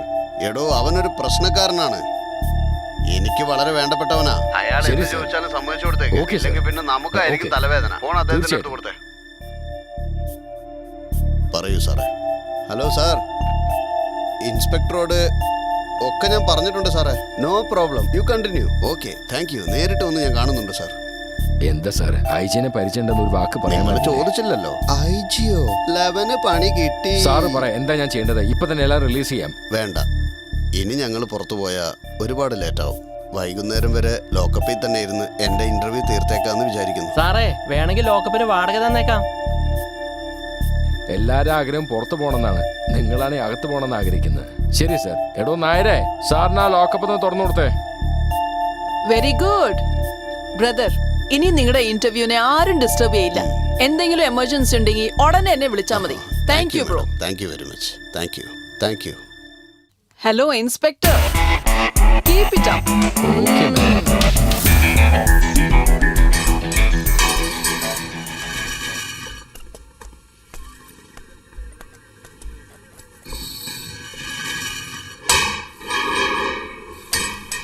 സാറേ, ഒരു കാര്യം, വൈകുന്നേരത്തിനുള്ളിൽ ഇന്റർവ്യൂ തീർത്തേക്കാം.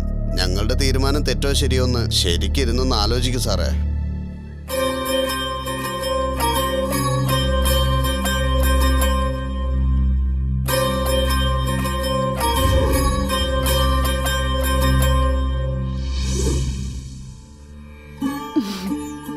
എങ്ങനെയോ ജയിച്ചു അല്ലേ സർ? നിങ്ങൾ ഇതൊക്കെ പറഞ്ഞു തന്നപ്പോഴാണ് ഇത്രയും വലിയ കാര്യങ്ങൾ ഇതിലുണ്ടെന്ന് അറിയുന്നത്. താനെന്തിനകത്ത് വന്ന്? കള്ള വീസിടിയാ. എന്റെ വയറ്റുപഴപ്പിന് വേണ്ടി ഞാനൊരു കടയിട്ട് കേട്ടോ. എന്നെ പിടിച്ച് അകത്തിട്ട് കേട്ടോ. ഓ, അത് ശരി. ഈ VCD പോലെ തന്നെയാ വ്യഭിചാരവും. രണ്ടും ഒന്ന് തന്നെയാ. കൺട്രോൾ ചെയ്യാൻ പറ്റില്ല, പക്ഷെ ശരിയാക്കി എടുക്കാം. ഇതാണ് പഞ്ചായത്ത് പ്രസിഡന്റ് പറഞ്ഞത്. അതൊക്കെ ആര് കേൾക്കാനാ? കോൺസ്റ്റബിളെ, ഡോ കോൺസ്റ്റബിളെ, എല്ലാവർക്കും ചായയും ബിസ്ക്കറ്റും ഒന്ന് പറഞ്ഞേ. നിങ്ങൾക്കൊക്കെ ഒരുപാട് ചെലവ് ചെയ്തിട്ടുള്ളതല്ലേ. അതുമല്ലാതെ തലയെല്ലാം വെട്ടിപ്പൊളിയുന്നു. എടോ, വെള്ളം അടിക്കാനോ സമ്മതിക്കില്ല. ആ ചീട്ട് കട്ടയിലും എടുത്തോണ്ട് വാ. സ്റ്റേഷനോ അല്ല ചായക്കടയോ? കൊടുത്ത് വിടടോ. എന്തോടോ, വല്ലതും കഴിച്ചോ? സിനിമ കണ്ടോണ്ടിരിക്കണോ? എന്തോന്ന് ഓഡിയോ കേൾക്കുന്നില്ലെന്നോ? പറയേണ്ട വിധത്തിൽ പറഞ്ഞാലേ എല്ലാം കൊണ്ടുവരും ഉമ്മാര്. ദാ വന്നു. എഴുന്നേക്ക് എഴുന്നേക്ക്. ഓ, എന്തായാലും ചായ എടുത്തോ, എടുത്തോ, ചായ എടുത്തോ. കൊണ്ടുവാ. ഒരെണ്ണം ഇങ്ങ് എടുത്തോ. എല്ലാരും നല്ലോണം ചായ ബിസ്ക്കറ്റും ഒക്കെ കഴിച്ചോ. അങ്ങോട്ട് കൊടുത്തേക്ക്. ദാ ചീട്ട് കളിക്കാൻ. സാറിന്റെ പ്രോപ്പർട്ടിയാ, സൂക്ഷിക്കണം. മനസ്സിലായോ? സാറിന്റെ പ്രോപ്പർട്ടിയാണത്ര. വേഗം എടുക്കടി. ഒന്ന് നിന്നേ. എടോ നായരെ, സാറേ, ആ VCD കാരനൊന്ന് വിളിച്ചേ. ദാ ഇങ്ങനെ ദേഷ്യപ്പെടല്ലേ, ഒന്ന് സമാധാനാക്. കള്ള വിസിരി ശരിയാക്കാം. സാറ് വിളിക്കുന്നു, വാടാ. ഇതിനങ്ങനെ ബഹളം വെക്കുന്നേ. ഓക്കെ, ഞാൻ നോക്കിക്കോളാം. ഒരു മിനിറ്റ് ഒന്ന് തന്നെ. പ്രിന്റ് ശരിയില്ലേ? ഓഡിയോ വരുന്നില്ല എന്ന്? സാറേ, പ്രിന്റ് ശരിയില്ലാത്ത കള്ള വീസിടി. ഒരു ചവിട്ട് വെച്ചാണ്ടല്ലോ. വേണ്ട സാറേ. പുതിയ പടം ഏതാ ഉള്ളത്? ഞാൻ ചെന്ന് ഇനി അന്വേഷിക്കണം സാറേ. എന്നാ ചെല്ല്. നാളെ രാവിലെ കൃത്യം 10 മണിക്ക് ഇവിടെ ഉണ്ടാവണം. പുതിയ പ്രിന്റും വേണം. മനസ്സിലായ? ചെല്ലേ. ഡോ, ഒപ്പിടിച്ച് പറഞ്ഞാക്കി. എടോ, ഒപ്പിട്ടിട്ട് വേഗം പോവാൻ നോക്ക്. അതെ, ഞാൻ പറഞ്ഞിട്ടുണ്ട്. നാളെ രാവിലെ പടം കിട്ടും. ഞാൻ ഇവിടെ കുറച്ച് തിരക്കില്ല. പിന്നെ വിളിക്കാൻ പോന്നെ. സാർ, എന്താടോ? ആ ലോക്കപ്പിലിരിക്കുന്ന ആളില്ലേ, ആ എഴുത്തുകാരൻ, അദ്ദേഹത്തിന് ഒരുപാട് സിനിമാ കൂട്ടുകാരുണ്ടെന്നാ പറയുന്നത്. മാത്രമല്ല സാറേ, പുള്ളിക്കാരന് IG വരെ കോണ്ടാക്ട് ഉള്ള ആളാത്രേ. സാർ അയാളെ കൈക്കലാക്കിയിട്ടുണ്ടെങ്കിൽ സാറിന് പെട്ടെന്ന് സിനിമയിലോട്ട് കയറാൻ സാറേ. വെറുതെ ഇങ്ങനെ വഴക്കും വക്കാണൊന്നും ഉണ്ടാക്കാതെ സമാധാനമായിട്ട് പോകുന്നല്ലേ നല്ലത്. കൊള്ളാടോ. ശരിയാ സാറേ. ഇപ്പൊ നമ്മൾ പോയി അവസരം ചോദിച്ചാലേ അവനങ്ങ് കേറും. കുറച്ചുകൂടി കഴിയട്ടെ. ഓക്കെ സാറേ. ഡോ സാർ, ഇന്ന് സന്ധ്യ വരെ സ്റ്റേഷൻ ലീവാണ്. ഒരുത്തിനെ അകത്തേക്ക് വിടണ്ട. Okay sir.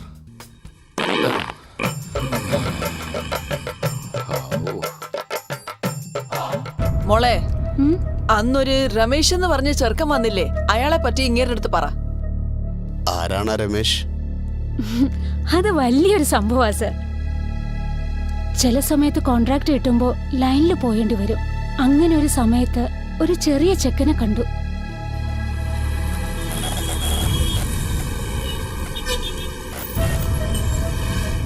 ലോഡ്ജിനേക്കാളും ഇവിടെയാണ് സാറേ നല്ലത്. പണം ഇച്ചിരി കൂടുതലായാലും ഒക്കെ നമ്മളെ സെറ്റപ്പാ. സ്വീറ്റ് കട വെച്ചിരുന്ന ആളാ, കണ്ണ് രണ്ടും അടിച്ചുപോയി.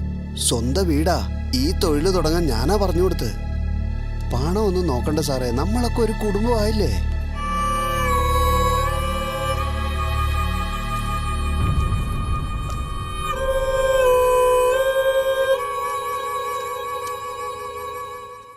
ഇനി അടുത്തത് സാറും ഒന്ന് പോയി നോക്ക്. വേണമെങ്കിൽ 5% കിഴിവും തരാം. ബ്രേക്ക് ഇല്ലാത്ത വണ്ടിയെ പോലെയല്ല അവന്റെ സംസാരം. നല്ലോണം ശ്രദ്ധിക്കണം. അതൊക്കെ ഞാൻ നോക്കിക്കോളാം സാറേ.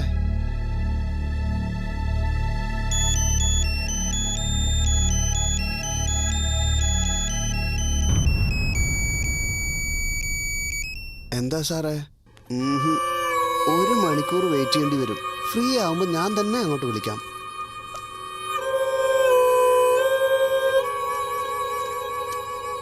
പക്കോട വേണ്ടെന്നേ, ഇനി ജിലേബി മതി.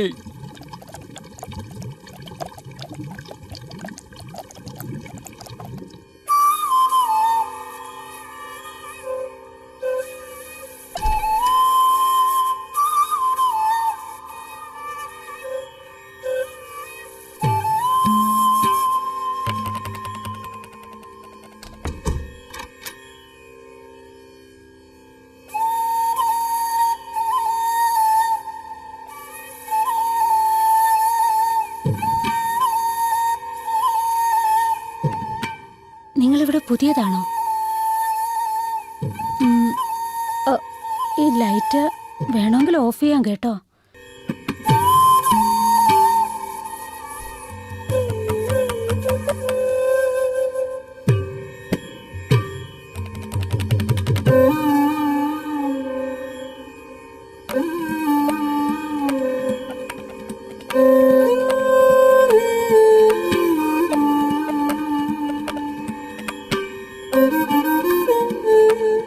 ഒരുപാട് ലേറ്റായാലും പ്രശ്നമാവും. അവരല്ലേ എല്ലാം തീരുമാനിക്കുന്നത്.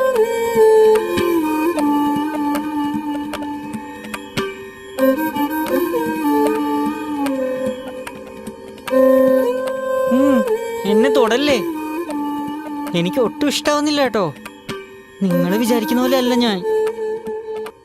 ദയവ് എന്നെ ഒന്നും ചെയ്യരുതേ.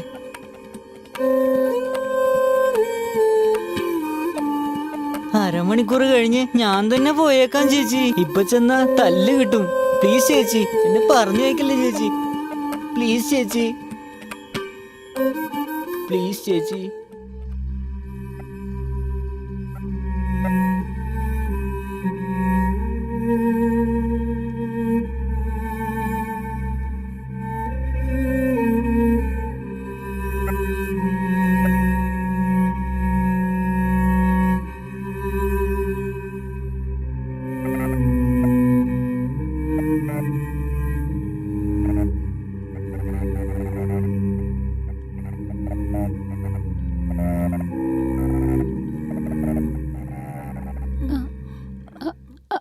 ഹലോ,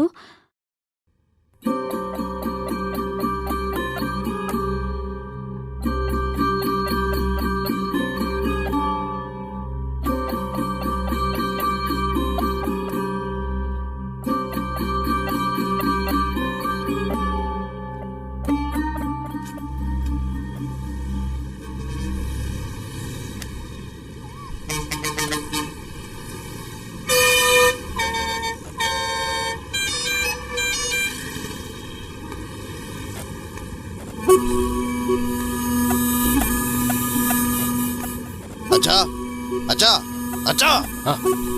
എന്താടാ? രമേശൻ പോയിട്ട് 1 മണിക്കൂർ കഴിഞ്ഞു. ഞാൻ ചെന്ന് നോക്കട്ടെ. ഓടെ ചേട്ടേ മാണല്ലാത്ത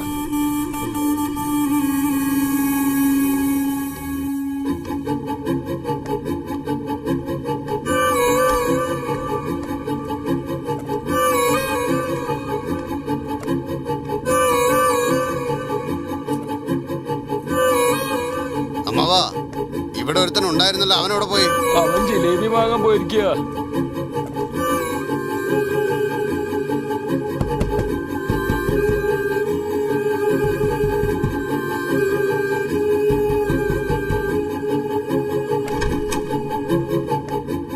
ആ ചെറുക്കനെവിടെ?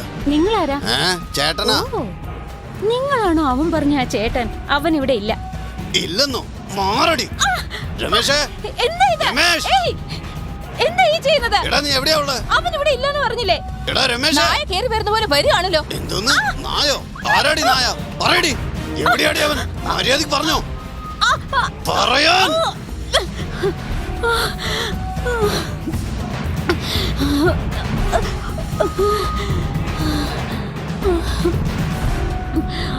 അവൻ എവിടേക്കാണോ പോവേണ്ടത് അങ്ങോട്ട് തന്നെ പോയിട്ടുണ്ട്.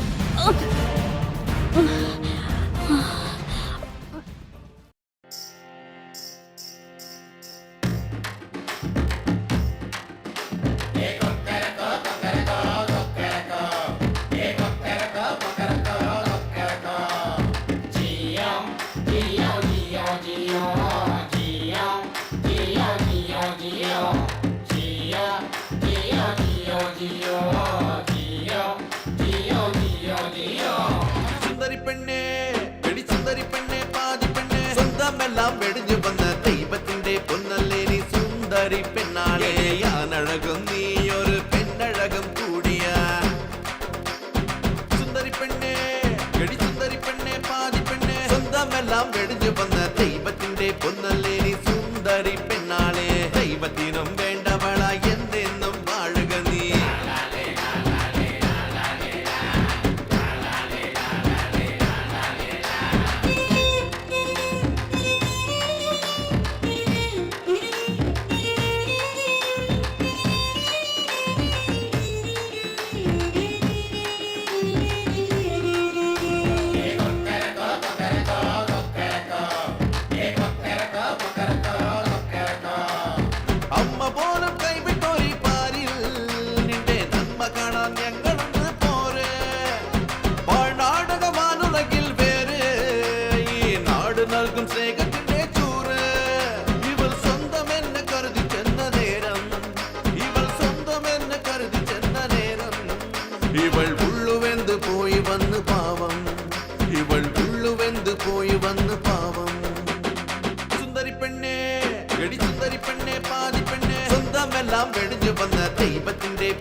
എല്ലാം വെടിഞ്ഞു വന്ന ദൈവത്തിന്റെ പൊന്നല്ലേ നീ സുന്ദരി പെണ്ണാളെ ഞാനഴകും നീ ഒരു പെണ്ണഴകും കൂടിയാ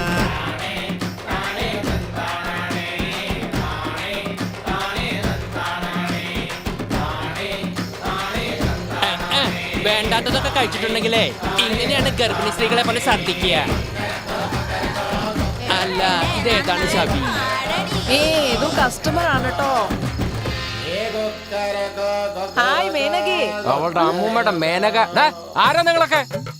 എവിടെടാ എന്റെ മോൻ? എന്ത് ഏട്ടാന്നോ? ആരാടോ താൻ?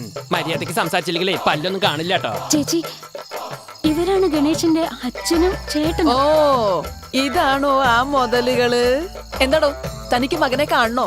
കണ്ടോ? നല്ലോണം നോക്കിക്കോ. ഇതാ മോൻ. മകനല്ല, സുന്ദരിയായ പെണ്ണ്. രമേശ് അല്ല, കാർത്തിക. എടാ മോനെ, എന്താണ് അതൊക്കെ? എന്ത് കോലാണത്? ഞാൻ അണിഞ്ഞൊരുങ്ങി നിൽക്കുവാ.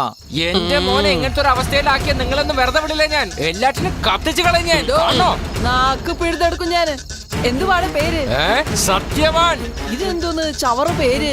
ചെയ്യുന്ന എല്ലാം തെറ്റാണല്ലോ. താൻ ഏത് സമയത്താ ഉണ്ടാക്കിയത്? ഈ കുട്ടി തന്റെ വീട്ടിൽ വന്ന് ജനിച്ചു. സന്തോഷത്തോടെ സ്വീകരിക്കുന്നതിന് പകരം ഈ കുട്ടിയെ താൻ ഞെക്കിപ്പിഴിയല്ലേ? മിണ്ടണ്ടച്ചാ രമേശ, മര്യാദയ്ക്ക് വാ. എന്നെ ദേഷ്യം പിടിപ്പിച്ചാലുണ്ടല്ലോ, എന്നെ പീഡിപ്പിച്ചു എന്ന് പറഞ്ഞ് ഞാൻ പോലീസിൽ കംപ്ലൈന്റ് കൊടുക്കും. രമേശ്, ഇതൊക്കെ എന്റെ തലവിധിയാണ്. ഇങ്ങനത്തെ കാഴ്ചക്ക് എനിക്ക് കാണേണ്ടി വന്നല്ലോ. എന്റെ ഭഗവാനെ, എന്താ ഈ വിധി? എല്ലാം എന്റെ കാലക്കേടാ. ഇങ്ങനെ ജനിച്ചത് എന്റെ കുറ്റമാ. എന്നെ ശരിക്കും മനസ്സിലാക്കാതെ ഏട്ടനും അച്ഛനും കൂടെ എന്നെ ഒരുപാട് തല്ലിയിട്ടുണ്ട്. ഇവരെയൊക്കെ കണ്ടില്ലേ? ഇവരും എന്നെ പോലെ ജനിച്ചവരല്ലേ? എത്ര സന്തോഷമായിട്ടാ ഇവരൊക്കെ ജീവിക്കുന്നതെന്ന് അറിയോ? ഇങ്ങനെ ജനിച്ചവരെ ഉപദ്രവിക്കാൻ തനിക്കൊരു റൈറ്റ്സ് ഇല്ല കേട്ടോ. അപ്പോഴേ എന്റെ അടുത്ത് കൊണ്ടുതരാറുന്നില്ലേ തനിക്ക്? അങ്ങനെ ചെയ്യാതെ ഇവനാണാണോ പെണ്ണാന്ന് നോക്കാനേ ഒരു പെണ്ണിനെ വിളിച്ച് ഏർപ്പാടാക്കിയില്ലേ? താൻ തന്തയാണോ മാമാ പണിക്കാരനോ? അച്ഛന്റെ സ്ഥാനത്ത് നിൽക്കണ നിങ്ങള് ഇങ്ങനെ വൃത്തികെട്ട പണി ചെയ്യുന്നത് തെറ്റായി. എന്നാലും നിങ്ങളോട് എനിക്ക് ദേഷ്യമൊന്നും ഇല്ല കേട്ടോ. ദയവീത് എന്നെ വിട്ടേക്കു അച്ഛാ. ഞാനും ഇവരോടൊപ്പം ജീവിച്ചോളാം. ചേച്ചി പറയൂ ചേച്ചി. ചേച്ചി പറ ചേച്ചി. ചേച്ചി പറ ചേച്ചി. നീ വിഷമിക്കണ്ടേ, ഞങ്ങളൊക്കെ ഇല്ലേ ഇവിടെ. ഇയാള് സമ്മതിക്കും. പറ. താനാണോ ചീത്ത? ഒന്ന് നിർത്ത്. നീയേ എങ്ങനെയെങ്കിലും പോയിന്ന് തൊലയേ. താൻ തൊലയാണ്ട് പോയിക്കോ. ഡാ നടക്കടാ. അച്ഛോ, ഡാ ഇനി കൂടുതൽ സമയം നമ്മളിവിടെ നിന്നാലേ നമ്മളും പിന്നെ ജീവിതത്തിൽ ഇങ്ങനെ തന്നെ ആവും. നടക്കടാ, വേഗം വാ.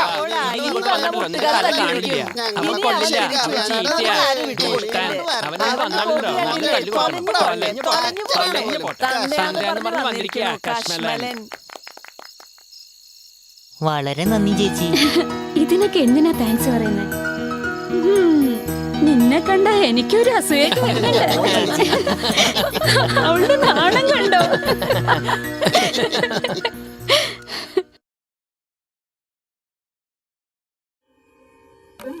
എന്തു പറയാനാ അവനെ? അവളെ എനിക്ക് മറക്കാനേ കഴിയില്ല. ഒരു കാര്യം അറിയോ? അവളുടെ കല്യാണം കഴിഞ്ഞു, സെറ്റിലും ആയി. നപുംസകെന്ന് പറഞ്ഞാല് ഭിക്ഷക്കാരും വേശ്യാവൃത്തി ചെയ്യുന്നവരുമാണെന്നാണ് പലരുടെയും വിചാരം. പക്ഷെ ഇവരെത്ര പേരാണെന്നറിയോ ഇന്ന് എല്ലാ ഫീൽഡിലും ഷൈൻ ചെയ്തുകൊണ്ടിരിക്കുന്നത്?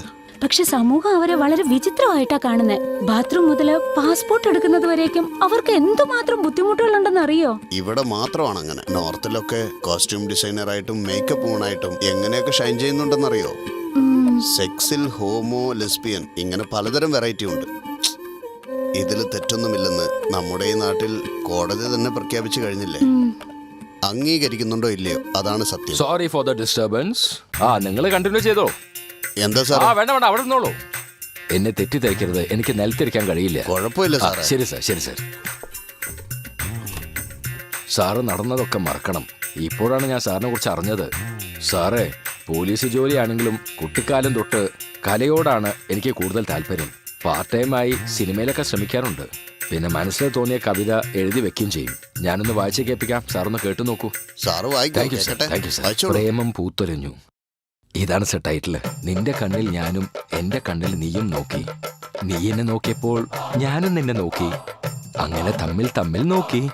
എന്തിനാ നോക്കിയത് ഇതുവരെ മനസ്സിലായിട്ടില്ല. അടിപൊളി അടിപൊളി അടിപൊളി.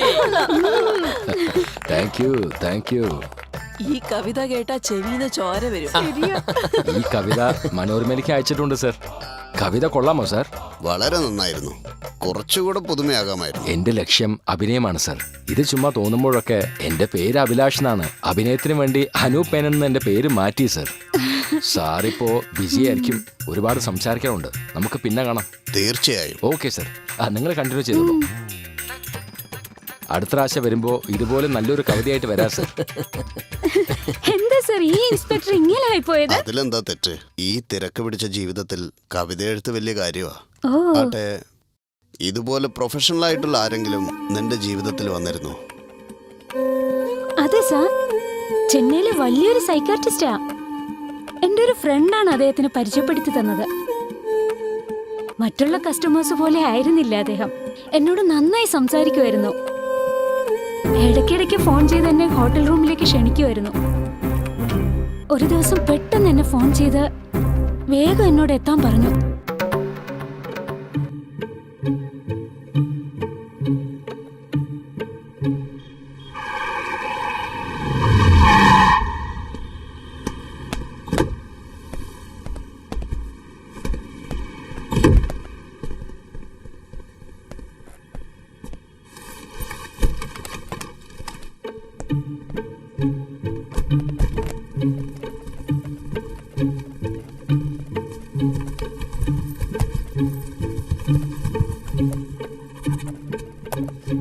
Sir, you are always welcome.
Hello, sir, നീ എവിടെയാ ഉള്ളത്?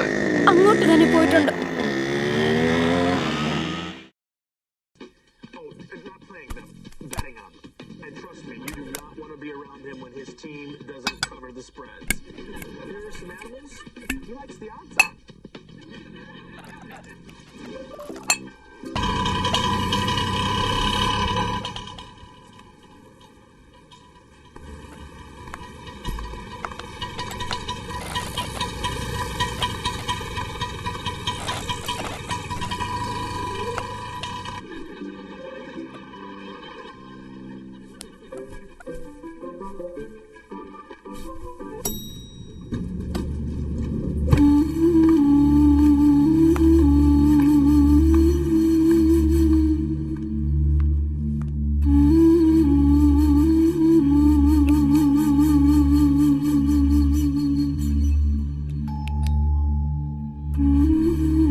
സോറി ഡോക്ടർ, വരാൻ ഇത്തിരി താമസിച്ചു.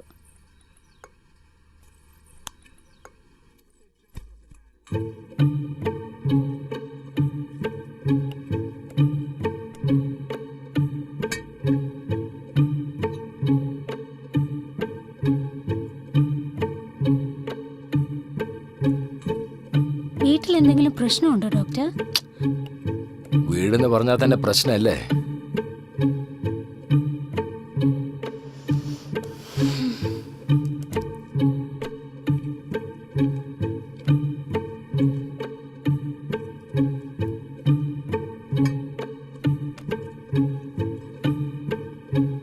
എന്തു പറ്റു ഡോക്ടർ? സൂട്ട് കേസ് എല്ലാം കൊണ്ടുവന്നിട്ടുണ്ടല്ലോ.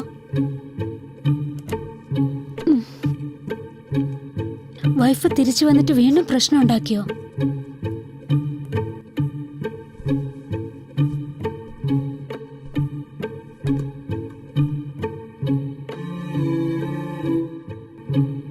ഈ നാട്ടിൽ താമസിക്കാൻ എനിക്ക് താല്പര്യമില്ല, അതിന് കഴിയൂല. അതുകൊണ്ട് എങ്ങോട്ടെങ്കിലും പോവാൻ തീരുമാനിച്ചു.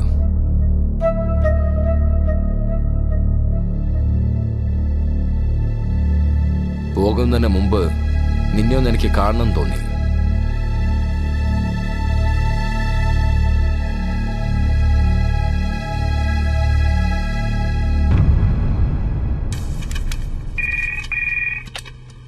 ഹലോ, സുരേഷ് ആണോ?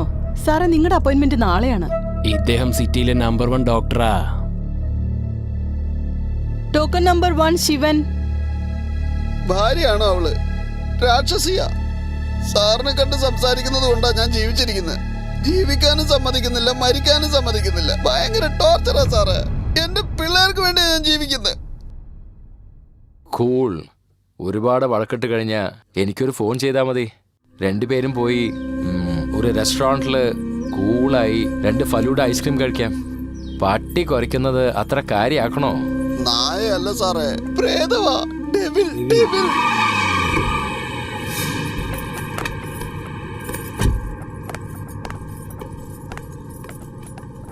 എക്സ്ക്യൂസ് മീ മാം, അകത്ത് പേഷ്യന്റ് ഉണ്ട്. അടി മേടിക്കുന്നേ, മിണ്ടാതിരുന്നോണം. ഡോ, എന്ത് ധൈര്യത്തിലാ നിങ്ങൾ ഇവിടെ വന്നിരിക്കുന്നേ? വിമൻസ് ക്ലബിന്റെ ഫെയർവെല്ലിന് അവരവരുടെ ഭർത്താവിനെ കൊണ്ടുവന്നിട്ടുണ്ട്. 10 മിനിറ്റ് എന്റെ കൂടെ ചെലവഴിക്കാൻ നിങ്ങൾക്ക് ബുദ്ധിമുട്ടുണ്ടോ? ശാന്തി, ദാ നോക്ക്, ഇത് ഹോസ്പിറ്റലാണ്. ഇവിടെ പേഷ്യൻസ് ഒക്കെ ഉണ്ട്. ഡോക്ടറെ, ഞാൻ വേണമെങ്കിൽ ഒന്ന് പുറത്തു പോയേക്കാം. പ്ലീസ്, ഇവിടെ തന്നെ ഇരിക്കൂ. താൻ ഇരിക്കടോ. ഇരിക്കാനല്ലേ പറഞ്ഞേ? ഡേ, എന്താ നിന്റെ പ്രശ്നം? ഭാര്യയും ഞാനും ചേർച്ചയിലല്ല, അതിന്റെ ഡിപ്രഷനാ. എന്നാ ഡിപ്രഷൻ? ഡിപ്രഷൻ. ഒരു ഭാര്യ ഉണ്ടായിട്ടും ശരിക്ക് ജീവിക്കാൻ അറിയാത്തവനായി ഇവൻ. ഇവന്റെ അടുത്താണോ നീ ട്രീറ്റ്മെന്റ് വന്നേക്കുന്നേ? എന്നാ നശിച്ചു. ശാന്തി, പോടോ, പോയി ഭാര്യയുടെ കാലിൽ വീണ് മാപ്പ് ചോദിച്ച് മര്യാദയ്ക്ക് അവളോടൊപ്പം ജീവിക്കാൻ നോക്ക്. പോടോ, പോവാനല്ലേ പറഞ്ഞേ? ശാന്തി, ക്ഷമയ്ക്കൊരു അതിരുണ്ട്. ഹോസ്പിറ്റലിൽ വന്ന് എന്നെ അപമാനിക്കാൻ നോക്കണോ? ആരാടോ തനിക്ക് ആശുപത്രി ഉണ്ടാക്കിയത്? അതെല്ലാമേ എന്റെ കാശ. ഇന്ന് താൻ ഇവിടെ ഇരുന്ന് കൺസൾട്ട് ചെയ്യുന്നുണ്ടെങ്കിലേ മുതലും മുടക്കിയത് ഈ ഞാനാ. എല്ലാം മറന്ന് നന്ദികേട് കാണിക്കുന്നോ? എന്താ പറയാ, താൻ അനുഭവിക്കാൻ പോന്നേ ഉള്ളൂ. ഞാൻ വിചാരിച്ചാ തന്നെ ഇവിടുന്ന് പൊക്കി വേറൊരുത്തനെ അവിടെ ഇരുത്തി ഈ ആശുപത്രി ഭംഗിയായി നടത്തും ഞാന്.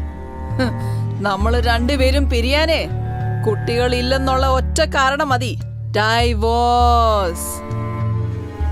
ഒന്ന് ആലോചിക്കടോ, താൻ എങ്ങനാ വന്നേ, ഇപ്പൊ എങ്ങനാ ജീവിക്കുന്നേന്ന്. മനുഷ്യനായ കുറച്ച് നന്ദി വേണം. തന്നെ കെട്ടുന്നതിന് പകരേ ഒരു നായ ഞാൻ കെട്ടിയിരുന്നെങ്കി അതിത്തിരി നന്ദിയെങ്കിലും കാണിച്ചേനെ.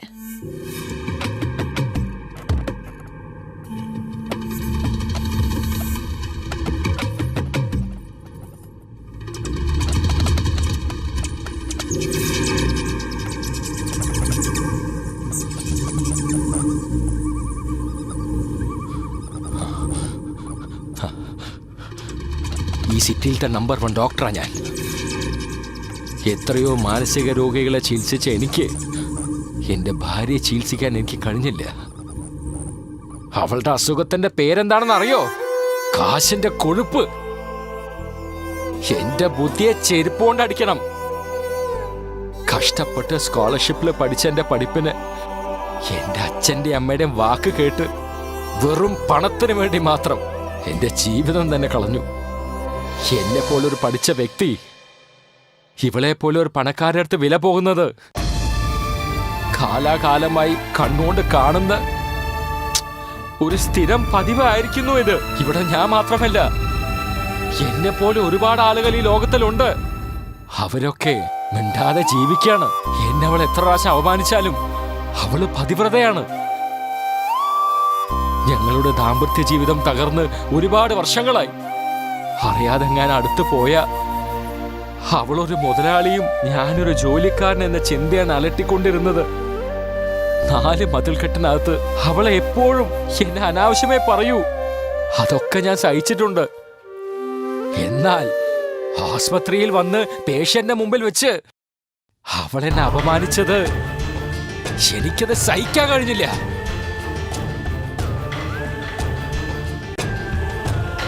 ഇപ്പൊ നിങ്ങളുടെ വൈഫ് എവിടെയുണ്ട്? ഒരുപാട് രാത്രികൾ അവൾ ഒരിക്കലും എന്നെ ഉറങ്ങാൻ സമ്മതിച്ചിട്ടില്ല. അതാണ് അവളെ ഞാൻ എന്നേക്കുമായി ഉറക്കിയത്. അവളിപ്പോ എവിടെയാണെന്ന് നിനക്ക് അറിയണോ? അവളെ നിനക്ക് കാണണോ? വേഗം പറ. അവളെ നിനക്ക് കാണണോന്ന് പറ. അവളെ നിനക്ക് ഞാൻ കാണിച്ചു തരട്ടെ. അവളിപ്പോ ഞാൻ കാണിച്ചു തരാം. ഇപ്പൊ തന്നെ ഞാൻ കാണിച്ചു തരാം. നമുക്ക് കാണണ്ടേ? ഇപ്പൊ തന്നെ കാണണ്ടേ?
ആരുടെ ആസ്പത്രി എന്നാ വിചാരം?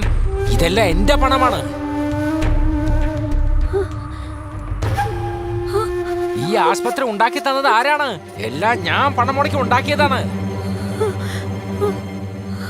നീ ഇപ്പൊ ആഡംബരമായിട്ട് ജീവിക്കുന്നില്ലേ? അതൊക്കെ എന്റെ കാശുകൊണ്ടാണ്. നീ അതൊക്കെ മറന്നിട്ട് എന്റെ അടുത്ത് നന്ദികേട് കാണിക്കുന്നു അല്ലേ? നീ ഇപ്പൊ അങ്ങനെ കാലാട്ടിക്കൊണ്ടിരിക്കുന്നില്ലേ? അത് മൊത്തം എന്റെ പൈസയാണ്. എല്ലാം മറന്ന് നീ നന്ദികേട് കാണിക്കുന്നു അല്ലേ? എന്ത് അഹങ്കാരം നിനക്ക്! ഞാനിപ്പോ വിചാരിച്ച തന്നെ ഇവിടുന്ന് പുറത്താക്കി വേറൊരു ഡോക്ടറെ കൊണ്ടുവന്ന് ഇരുത്തി ഈ ആസ്പത്രി ഞാൻ അടിപൊളിയായിട്ട് നടത്തി കാണിക്കും. എല്ലാറ്റിനും നീയാണ് കാരണം. നമ്മൾ ഒരൊറ്റ കാരണം കൊണ്ടാണ് തമ്മിൽ പിരിഞ്ഞത്. കുഞ്ഞില്ല എന്ന ഒരൊറ്റ കാരണം കൊണ്ടാണ്.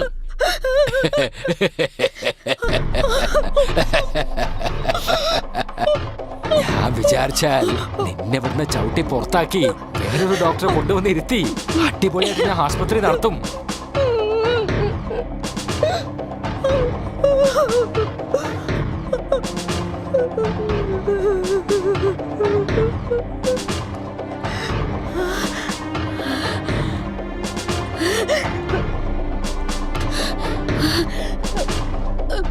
ഇതെല്ലാം എന്റെ പണമാടാ. ഈ കസാരയില് കാലിയട്ടിക്കൊണ്ടിരിക്കുന്നില്ലേ? അതെല്ലാം എന്റെ പണമാണ്.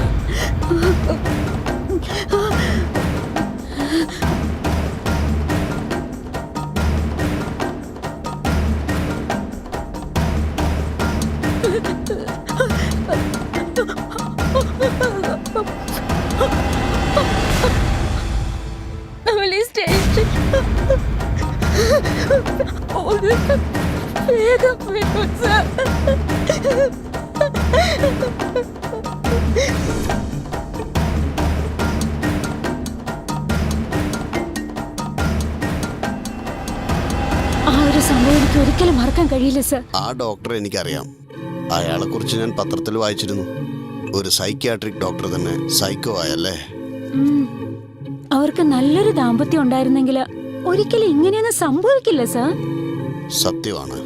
ഭർത്താവ് ഭാര്യയെ കൊല്ലുന്നതും ഭാര്യ ഭർത്താവിനെ കൊല്ലുന്നതും ഇന്ന് എല്ലാ കുടുംബങ്ങളിൽ സരളമായി നടക്കുന്ന ഒന്നാണ്. ഇതിനൊക്കെ കാരണം അടിച്ചമർത്തിയ സെക്സും അളവിലധികമുള്ള സെക്സുമാണ്. എന്റെ കഴിഞ്ഞു കേട്ടോ. ഈ ലോക്കപ്പിൽ എന്തോ പ്രശ്നമുണ്ട്. ശരി, എന്നാ പിന്നെ ഞാൻ പോയിട്ട് ഒരു സിഗരറ്റ് വലിച്ചിട്ട് വരാം. നിങ്ങൾ കളിച്ചോളൂ. ഞാൻ ജയിച്ചതുകൊണ്ടല്ലേ അവനീ പോന്നേ. ആ ചെല്ല് ചെല്ല്. ചേട്ടൻ എന്തെങ്കിലും വേണോ? നിങ്ങൾക്കോ?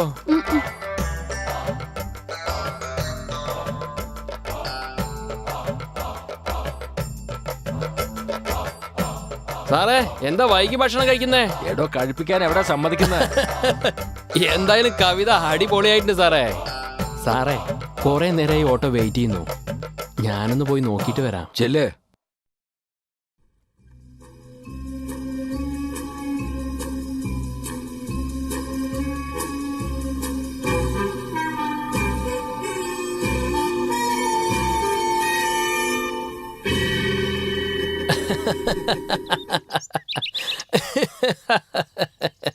ഒരു ഉപയോഗമില്ല ചേട്ടാ.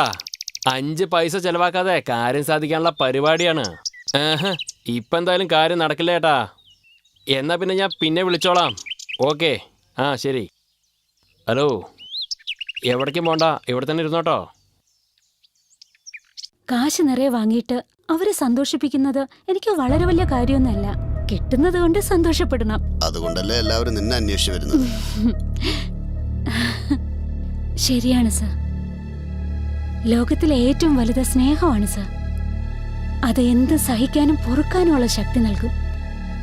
പണത്തിന് വേണ്ടിയിട്ടാണെങ്കിൽ പോലും എല്ലാവരും എല്ലാവരോടൊപ്പം ചെലവഴിക്കില്ല. ചില സമയങ്ങളിൽ വികലാംഗർ കൂടെ ഞങ്ങളെ തേടി വരും. പാവം, അവരും മനുഷ്യരല്ലേ. എന്റെ അടുത്ത് വന്ന ആ വികലാംഗൻ കൂടെ സ്നേഹത്തിന് വേണ്ടി കൊതിച്ചവനായിരുന്നു.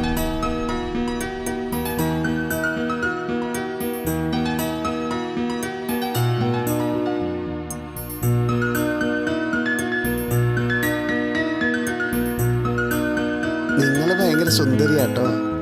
താങ്ക്സ്. മുമ്പ് ഞാൻ 2-3 പേരെടുത്ത് പോയിരുന്നു. ഒരുപാട് പണം തരാന്ന് പറഞ്ഞിട്ടും ആരും സമ്മതിച്ചില്ല, എന്റെ ഈ കുറവ് കാരണം. ചേച്ചേ, നിങ്ങൾക്കെന്താ? മനസ്സിന് അംഗവൈകല്യമുള്ളവരാ പുറത്ത് മുഴുവനും. അതെ, എന്താ പേര്? മേനക. എന്റെ പേര് മധുമോഹൻ. നിന്റെ പേര് മേനക. 2 പേരുടെ പേരിലും മാ എന്ന അക്ഷരമുണ്ട്. ശരിയാ. നമുക്ക് സംസാരിച്ചിരിക്കാം അല്ലേ? സംസാരിക്കല്ലോ. മേനകെ, എനിക്ക് നിന്നെ ഒരുപാട് ഇഷ്ടമായി. എനിക്കൊരു കൊതിയുണ്ട്. എല്ലാവരെയും പോലെ എനിക്കും കല്യാണം കഴിക്കണമെന്ന് ആഗ്രഹമുണ്ട്. നല്ല പോലെ ഫസ്റ്റ് നൈറ്റ് ആഘോഷിക്കണമെന്നും ഉണ്ട്. ഒരു ദിവസമല്ലേ? പ്ലീസ് മേനകെ, പ്ലീസ് മേനകെ, ഒറ്റ പ്രാവശ്യം മതി. പിന്നെ ഒരിക്കലും ശല്യം ചെയ്യില്ല. പ്ലീസ്, ഒരു ദിവസം മാത്രമല്ലേ? കല്യാണം കഴിക്കാനുള്ള പൂതി കൊണ്ടാ. ഒരു ദിവസത്തേക്ക് മാത്രം മേനകെ, പ്ലീസ് മേനകെ, ഒരു ദിവസത്തേക്ക് മാത്രം.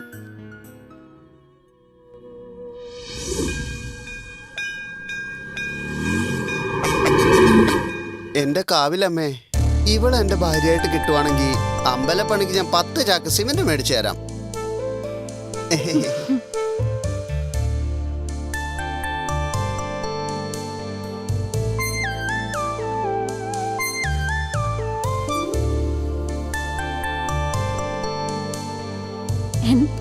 എന്താ ഇപ്പൊ സന്തോഷായോ? സന്തോഷമായെന്നോ? ഞാനിപ്പോ നിൽക്കുന്നത് സ്വർഗത്തിലാ. താങ്ക്സ്.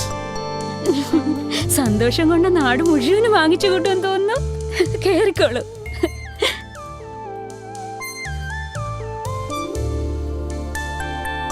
പോവല്ലേ ചേട്ടാ? അനുരാഗലോലഗാത്രി വരവായി നീലരാത്രി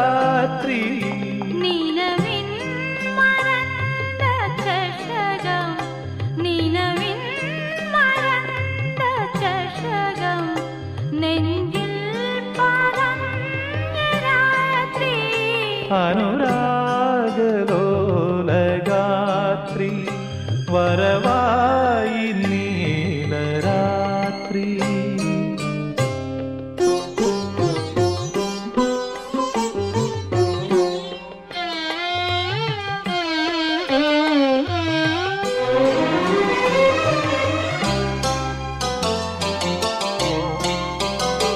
ലയലാസ്യ കലാകാന്തി സഖി നിന്റെ രൂപമേന്തി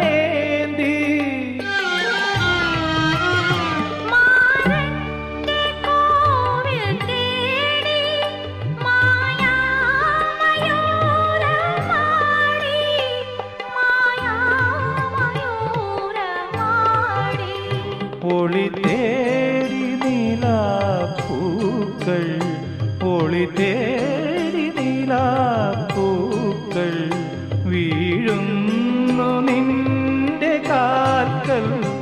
അനുരാഗലോലഗാത്രി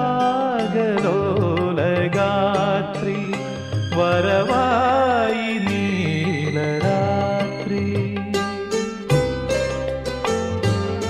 ശരിക്കും സന്തോഷം കണ്ടപ്പോൾ എനിക്ക് മറ്റുള്ളവരെ സന്തോഷിപ്പിക്കുന്നതിലാണ് ഏറ്റവും വലിയ സന്തോഷമെന്ന് അന്നാണ് എനിക്ക് മനസ്സിലായത്. അങ്ങനെയുള്ള ആളുകളുടെ ആഗ്രഹം നിറവേറ്റാൻ എൻ്റെ ജീവിതത്തിലെ ഏറ്റവും വലിയ ഭാഗ്യമെന്ന് വിചാരിക്കുന്നു.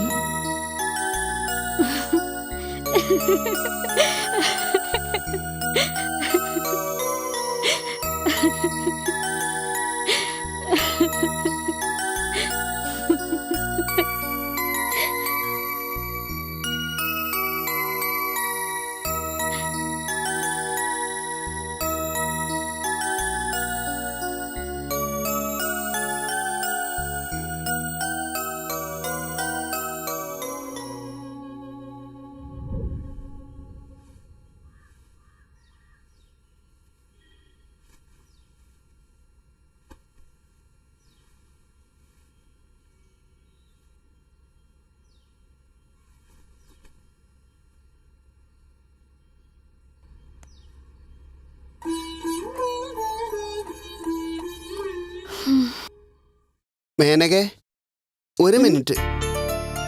നിനക്ക് ഇഷ്ടമാണെങ്കിൽ പ്ലീസ്. നീ എന്താ പറയാൻ പോകുന്നത് എനിക്കറിയാം.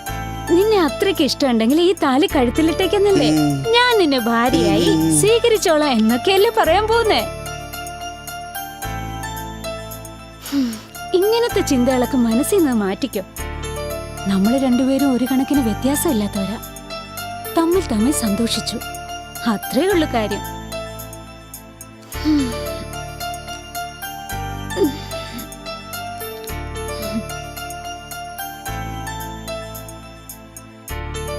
ഞാൻ പറഞ്ഞാല് തെറ്റൊന്നുമില്ലല്ലോ.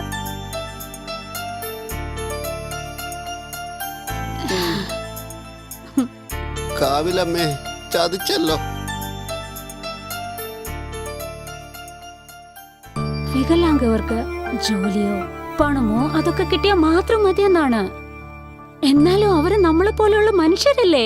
ഇവിടെയുള്ളവരൊക്കെ അതെന്തുകൊണ്ടാ മനസ്സിലാക്കാത്തത്? ഒരു വികലാംഗയായ പെണ്ണിന് മാത്രമേ കല്യാണം കഴിക്കാവൂന്ന് വെച്ചാൽ ആ രീതി ശരിയല്ല. കുറെ ആൾക്കാര് ശരിക്കും ജീവിക്കാതെ തന്നെ മരിക്കുന്നു. പകരം ഇതുപോലെയുള്ളവർക്ക് ജീവിതം കൊടുത്താൽ പുണ്യമെങ്കിലും കിട്ടും.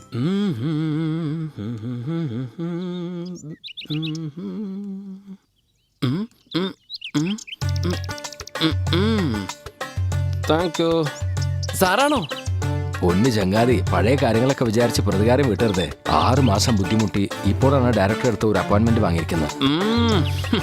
എനിക്ക് 6 മണിക്ക് പോകണം. നിന്നെ കൂട്ടുകാരെ വിളിച്ച് വേഗം സ്ഥലം വിട്. നിനക്ക് നല്ലത് വരട്ടെ.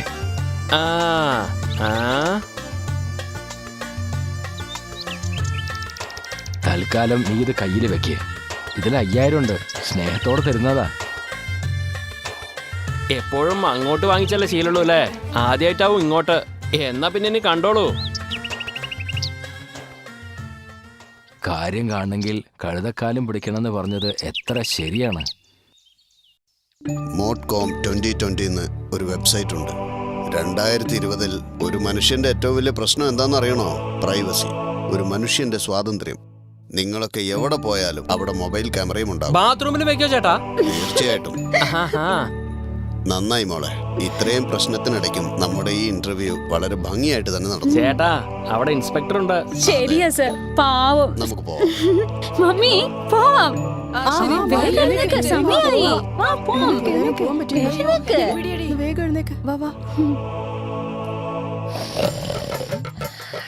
തടിയനിരുന്ന് ഉറങ്ങുന്നുണ്ടോ? സാറേ, സാറേ. അങ്ങോട്ട് നീങ്ങി കിടക്കടേ. ഏതു നേരം ഭാര്യയുടെ ഓർമ്മയാ. സാറേ. എന്താ? സോറി സർ, ഒന്ന് മയങ്ങിപ്പോയി.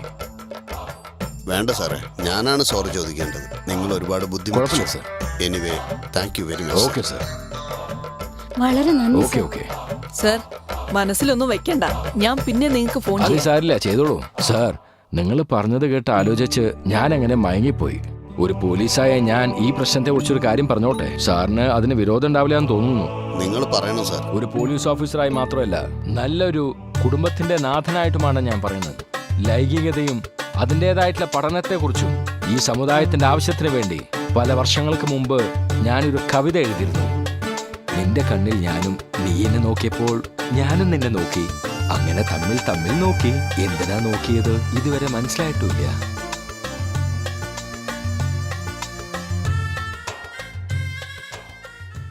എന്തായാലും ഇന്നത്തെ കാര്യം പോലീസ് സ്റ്റേഷൻ മുഖേന നടന്നു. നമുക്ക് പോകാം.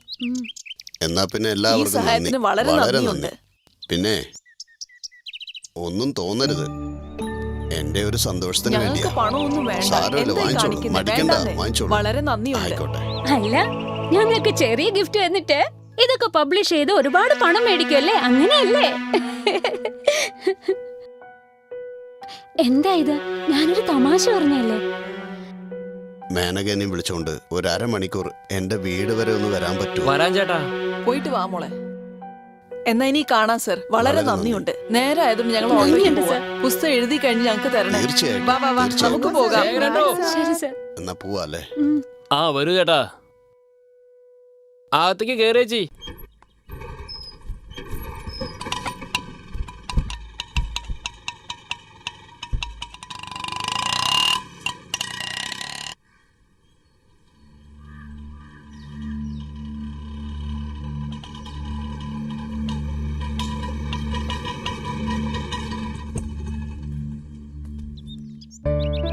ചേട്ടാ ഇത് തന്നെയല്ലേ വീട്? വരൂ ചേച്ചി, വരൂ ചേച്ചി. വാ മോളെ.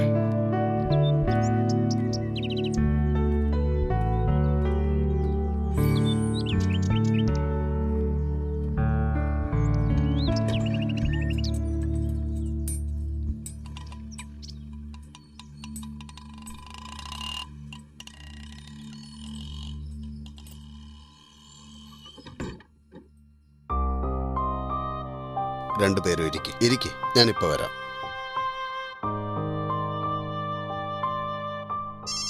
ഇരിക്കട്ടോ.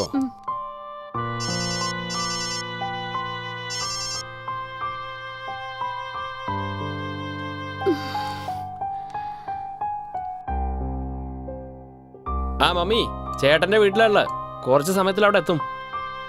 ആ ശരി മമ്മി, വിട്ടേക്കാം. ആ അല്ല ഈ സാറിന് കുടുംബമൊന്നുമില്ലേ?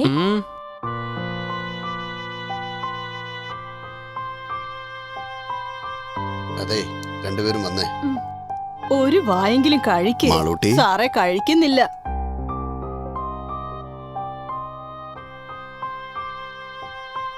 കഴിക്കുമോളെ, ഒരു വായ് കഴിച്ചാ മതി. ശാഠ്യം പിടിക്കരുത്, വേഗം ആവട്ടെ.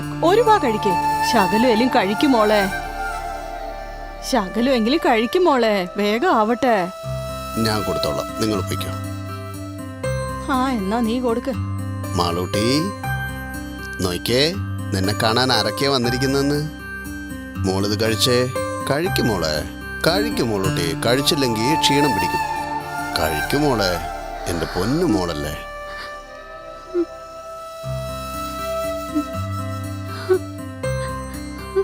ഇതെങ്ങനെ? എങ്ങനെയെന്നോ, സ്കൂളിലെന്നും ഇവള് ഫസ്റ്റ് ആയിരുന്നു. 4ാം ക്ലാസ്സിൽ പഠിക്കുമ്പോഴേ നല്ല ചിത്രങ്ങളൊക്കെ വരച്ച് പ്രൈസ് മേടിക്കുമായിരുന്നു. കല്യാണം കഴിഞ്ഞ് തപസ്സിരുന്ന് 10 കൊല്ലം കഴിഞ്ഞ് കിട്ടിയ മോളായത്. സന്തോഷത്തോടെ സ്കൂളിൽ പോയവള് പെട്ടെന്നൊരു ദിവസം കാണാതെയായി. എല്ലായിടത്തും അന്വേഷിച്ചു. എവിടുന്നാ കിട്ടിയെന്നറിയോ? ചവറ്റുകൂനയിലായിരുന്നു. ചവറ്റുകൂനയില്.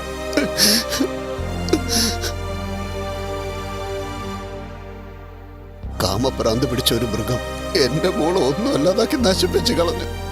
ജീവനോടെ കിട്ടിയത് എന്റെ ഭാഗ്യം. ചെയ്തത് മറ്റാരുമല്ല, സ്കൂളിലേക്ക് കൊണ്ടുവന്ന വാൻ ഡ്രൈവർ. വൃത്തികെട്ട ഒരു മൃഗമായിരുന്നു അവൻ. മൃഗമെന്ന് പോലും അവന് പറയരുത്. മൃഗങ്ങളിൽ പോലും ഗർഭം ധരിച്ച മൃഗത്തെ മറ്റു മൃഗം ശല്യം ചെയ്യില്ല. കോടതി ഇന്റർവ്യൂ ഒക്കെ കണ്ട് അപമാനം സഹിക്കാതെ എന്റെ ഭാര്യ ആത്മഹത്യ ചെയ്തു. ഞാൻ അനാഥയായി മോളെ. എന്റെ മോളും അനാഥയായി. എന്റെ ഈ അവസ്ഥ ഒരച്ഛന്മാർക്ക് പോലും വരരുത് മോളെ. ഒരു കാക്ക ചത്താ പോലും ചുറ്റിനും 1000കണക്കിന് കാക്കകൾ വരും. മനുഷ്യരിൽ ഒരാൾക്കൊരു പ്രശ്നം വന്നാൽ എല്ലാവരും ഓടും. അതിനു വേണ്ടിയാ ഞാൻ ഇത്രയും കഷ്ടപ്പെടുന്നത്. നിന്നെ പോലെയുള്ള തൊഴിലാളി ഇതുപോലെയുള്ള മൃഗങ്ങൾക്ക് തീറ്റി കൊടുത്തില്ലെങ്കിൽ നാട്ടില് ഏത് സമയത്ത് ഏത് വീട്ടിലാണ് ഇതുപോലെ സംഭവിക്കാന്ന് ഒരിക്കലും പറയാൻ പറ്റില്ല.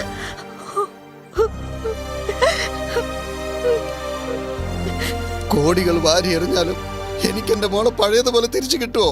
ചത്തുപോയ എന്റെ ഭാര്യ എനിക്ക് തിരിച്ചു കിട്ടുമോ? ഇനി ഒരിക്കലും ഇതുപോലെ സംഭവിക്കരുത്. ഇനിയെങ്കിലും സമൂഹം മാറണം മോളെ. Red is not a colour. Red is not danger. Red is not an area, red is a society. എല്ലാവരും രക്തം കണ്ടിട്ടുണ്ടാവും, പക്ഷെ ഞാൻ കണ്ട രക്തം എങ്ങനെയാണെന്നറിയോ?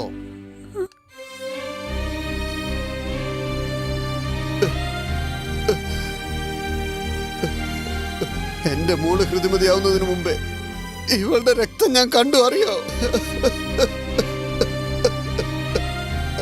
എന്റെ ഹൃദയം പൊട്ടിപ്പോകുന്നു. ജീവിതകാലം മുഴുവൻ ഞാൻ ഈ വേദന സഹിക്കണമല്ലോ. എന്റെ തലയിലെഴുത്ത് ഇങ്ങനെയായി പോയല്ലോ. എനിക്ക് ആകെയുള്ള മോളായി ഇവള്, എന്റെ പ്രാണൻ. ഇവക്ക് ഈ ഗതി വന്നല്ലോ. ഈശ്വര,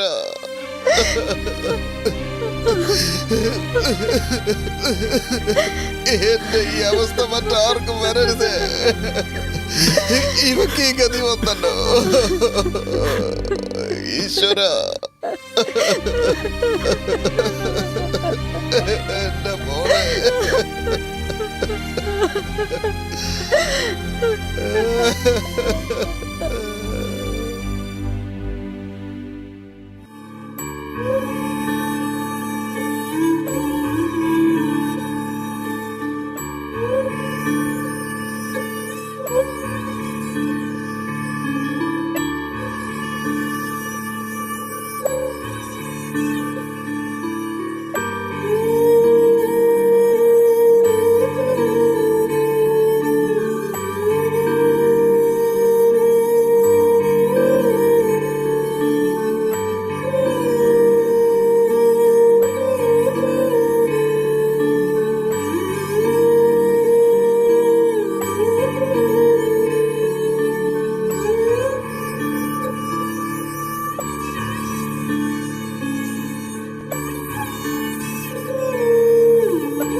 എന്റെ മോളൊരു പാവം മോള.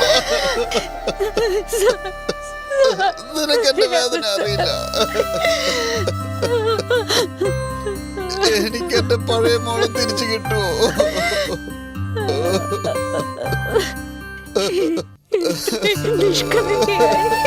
കുഞ്ഞു മോളെ.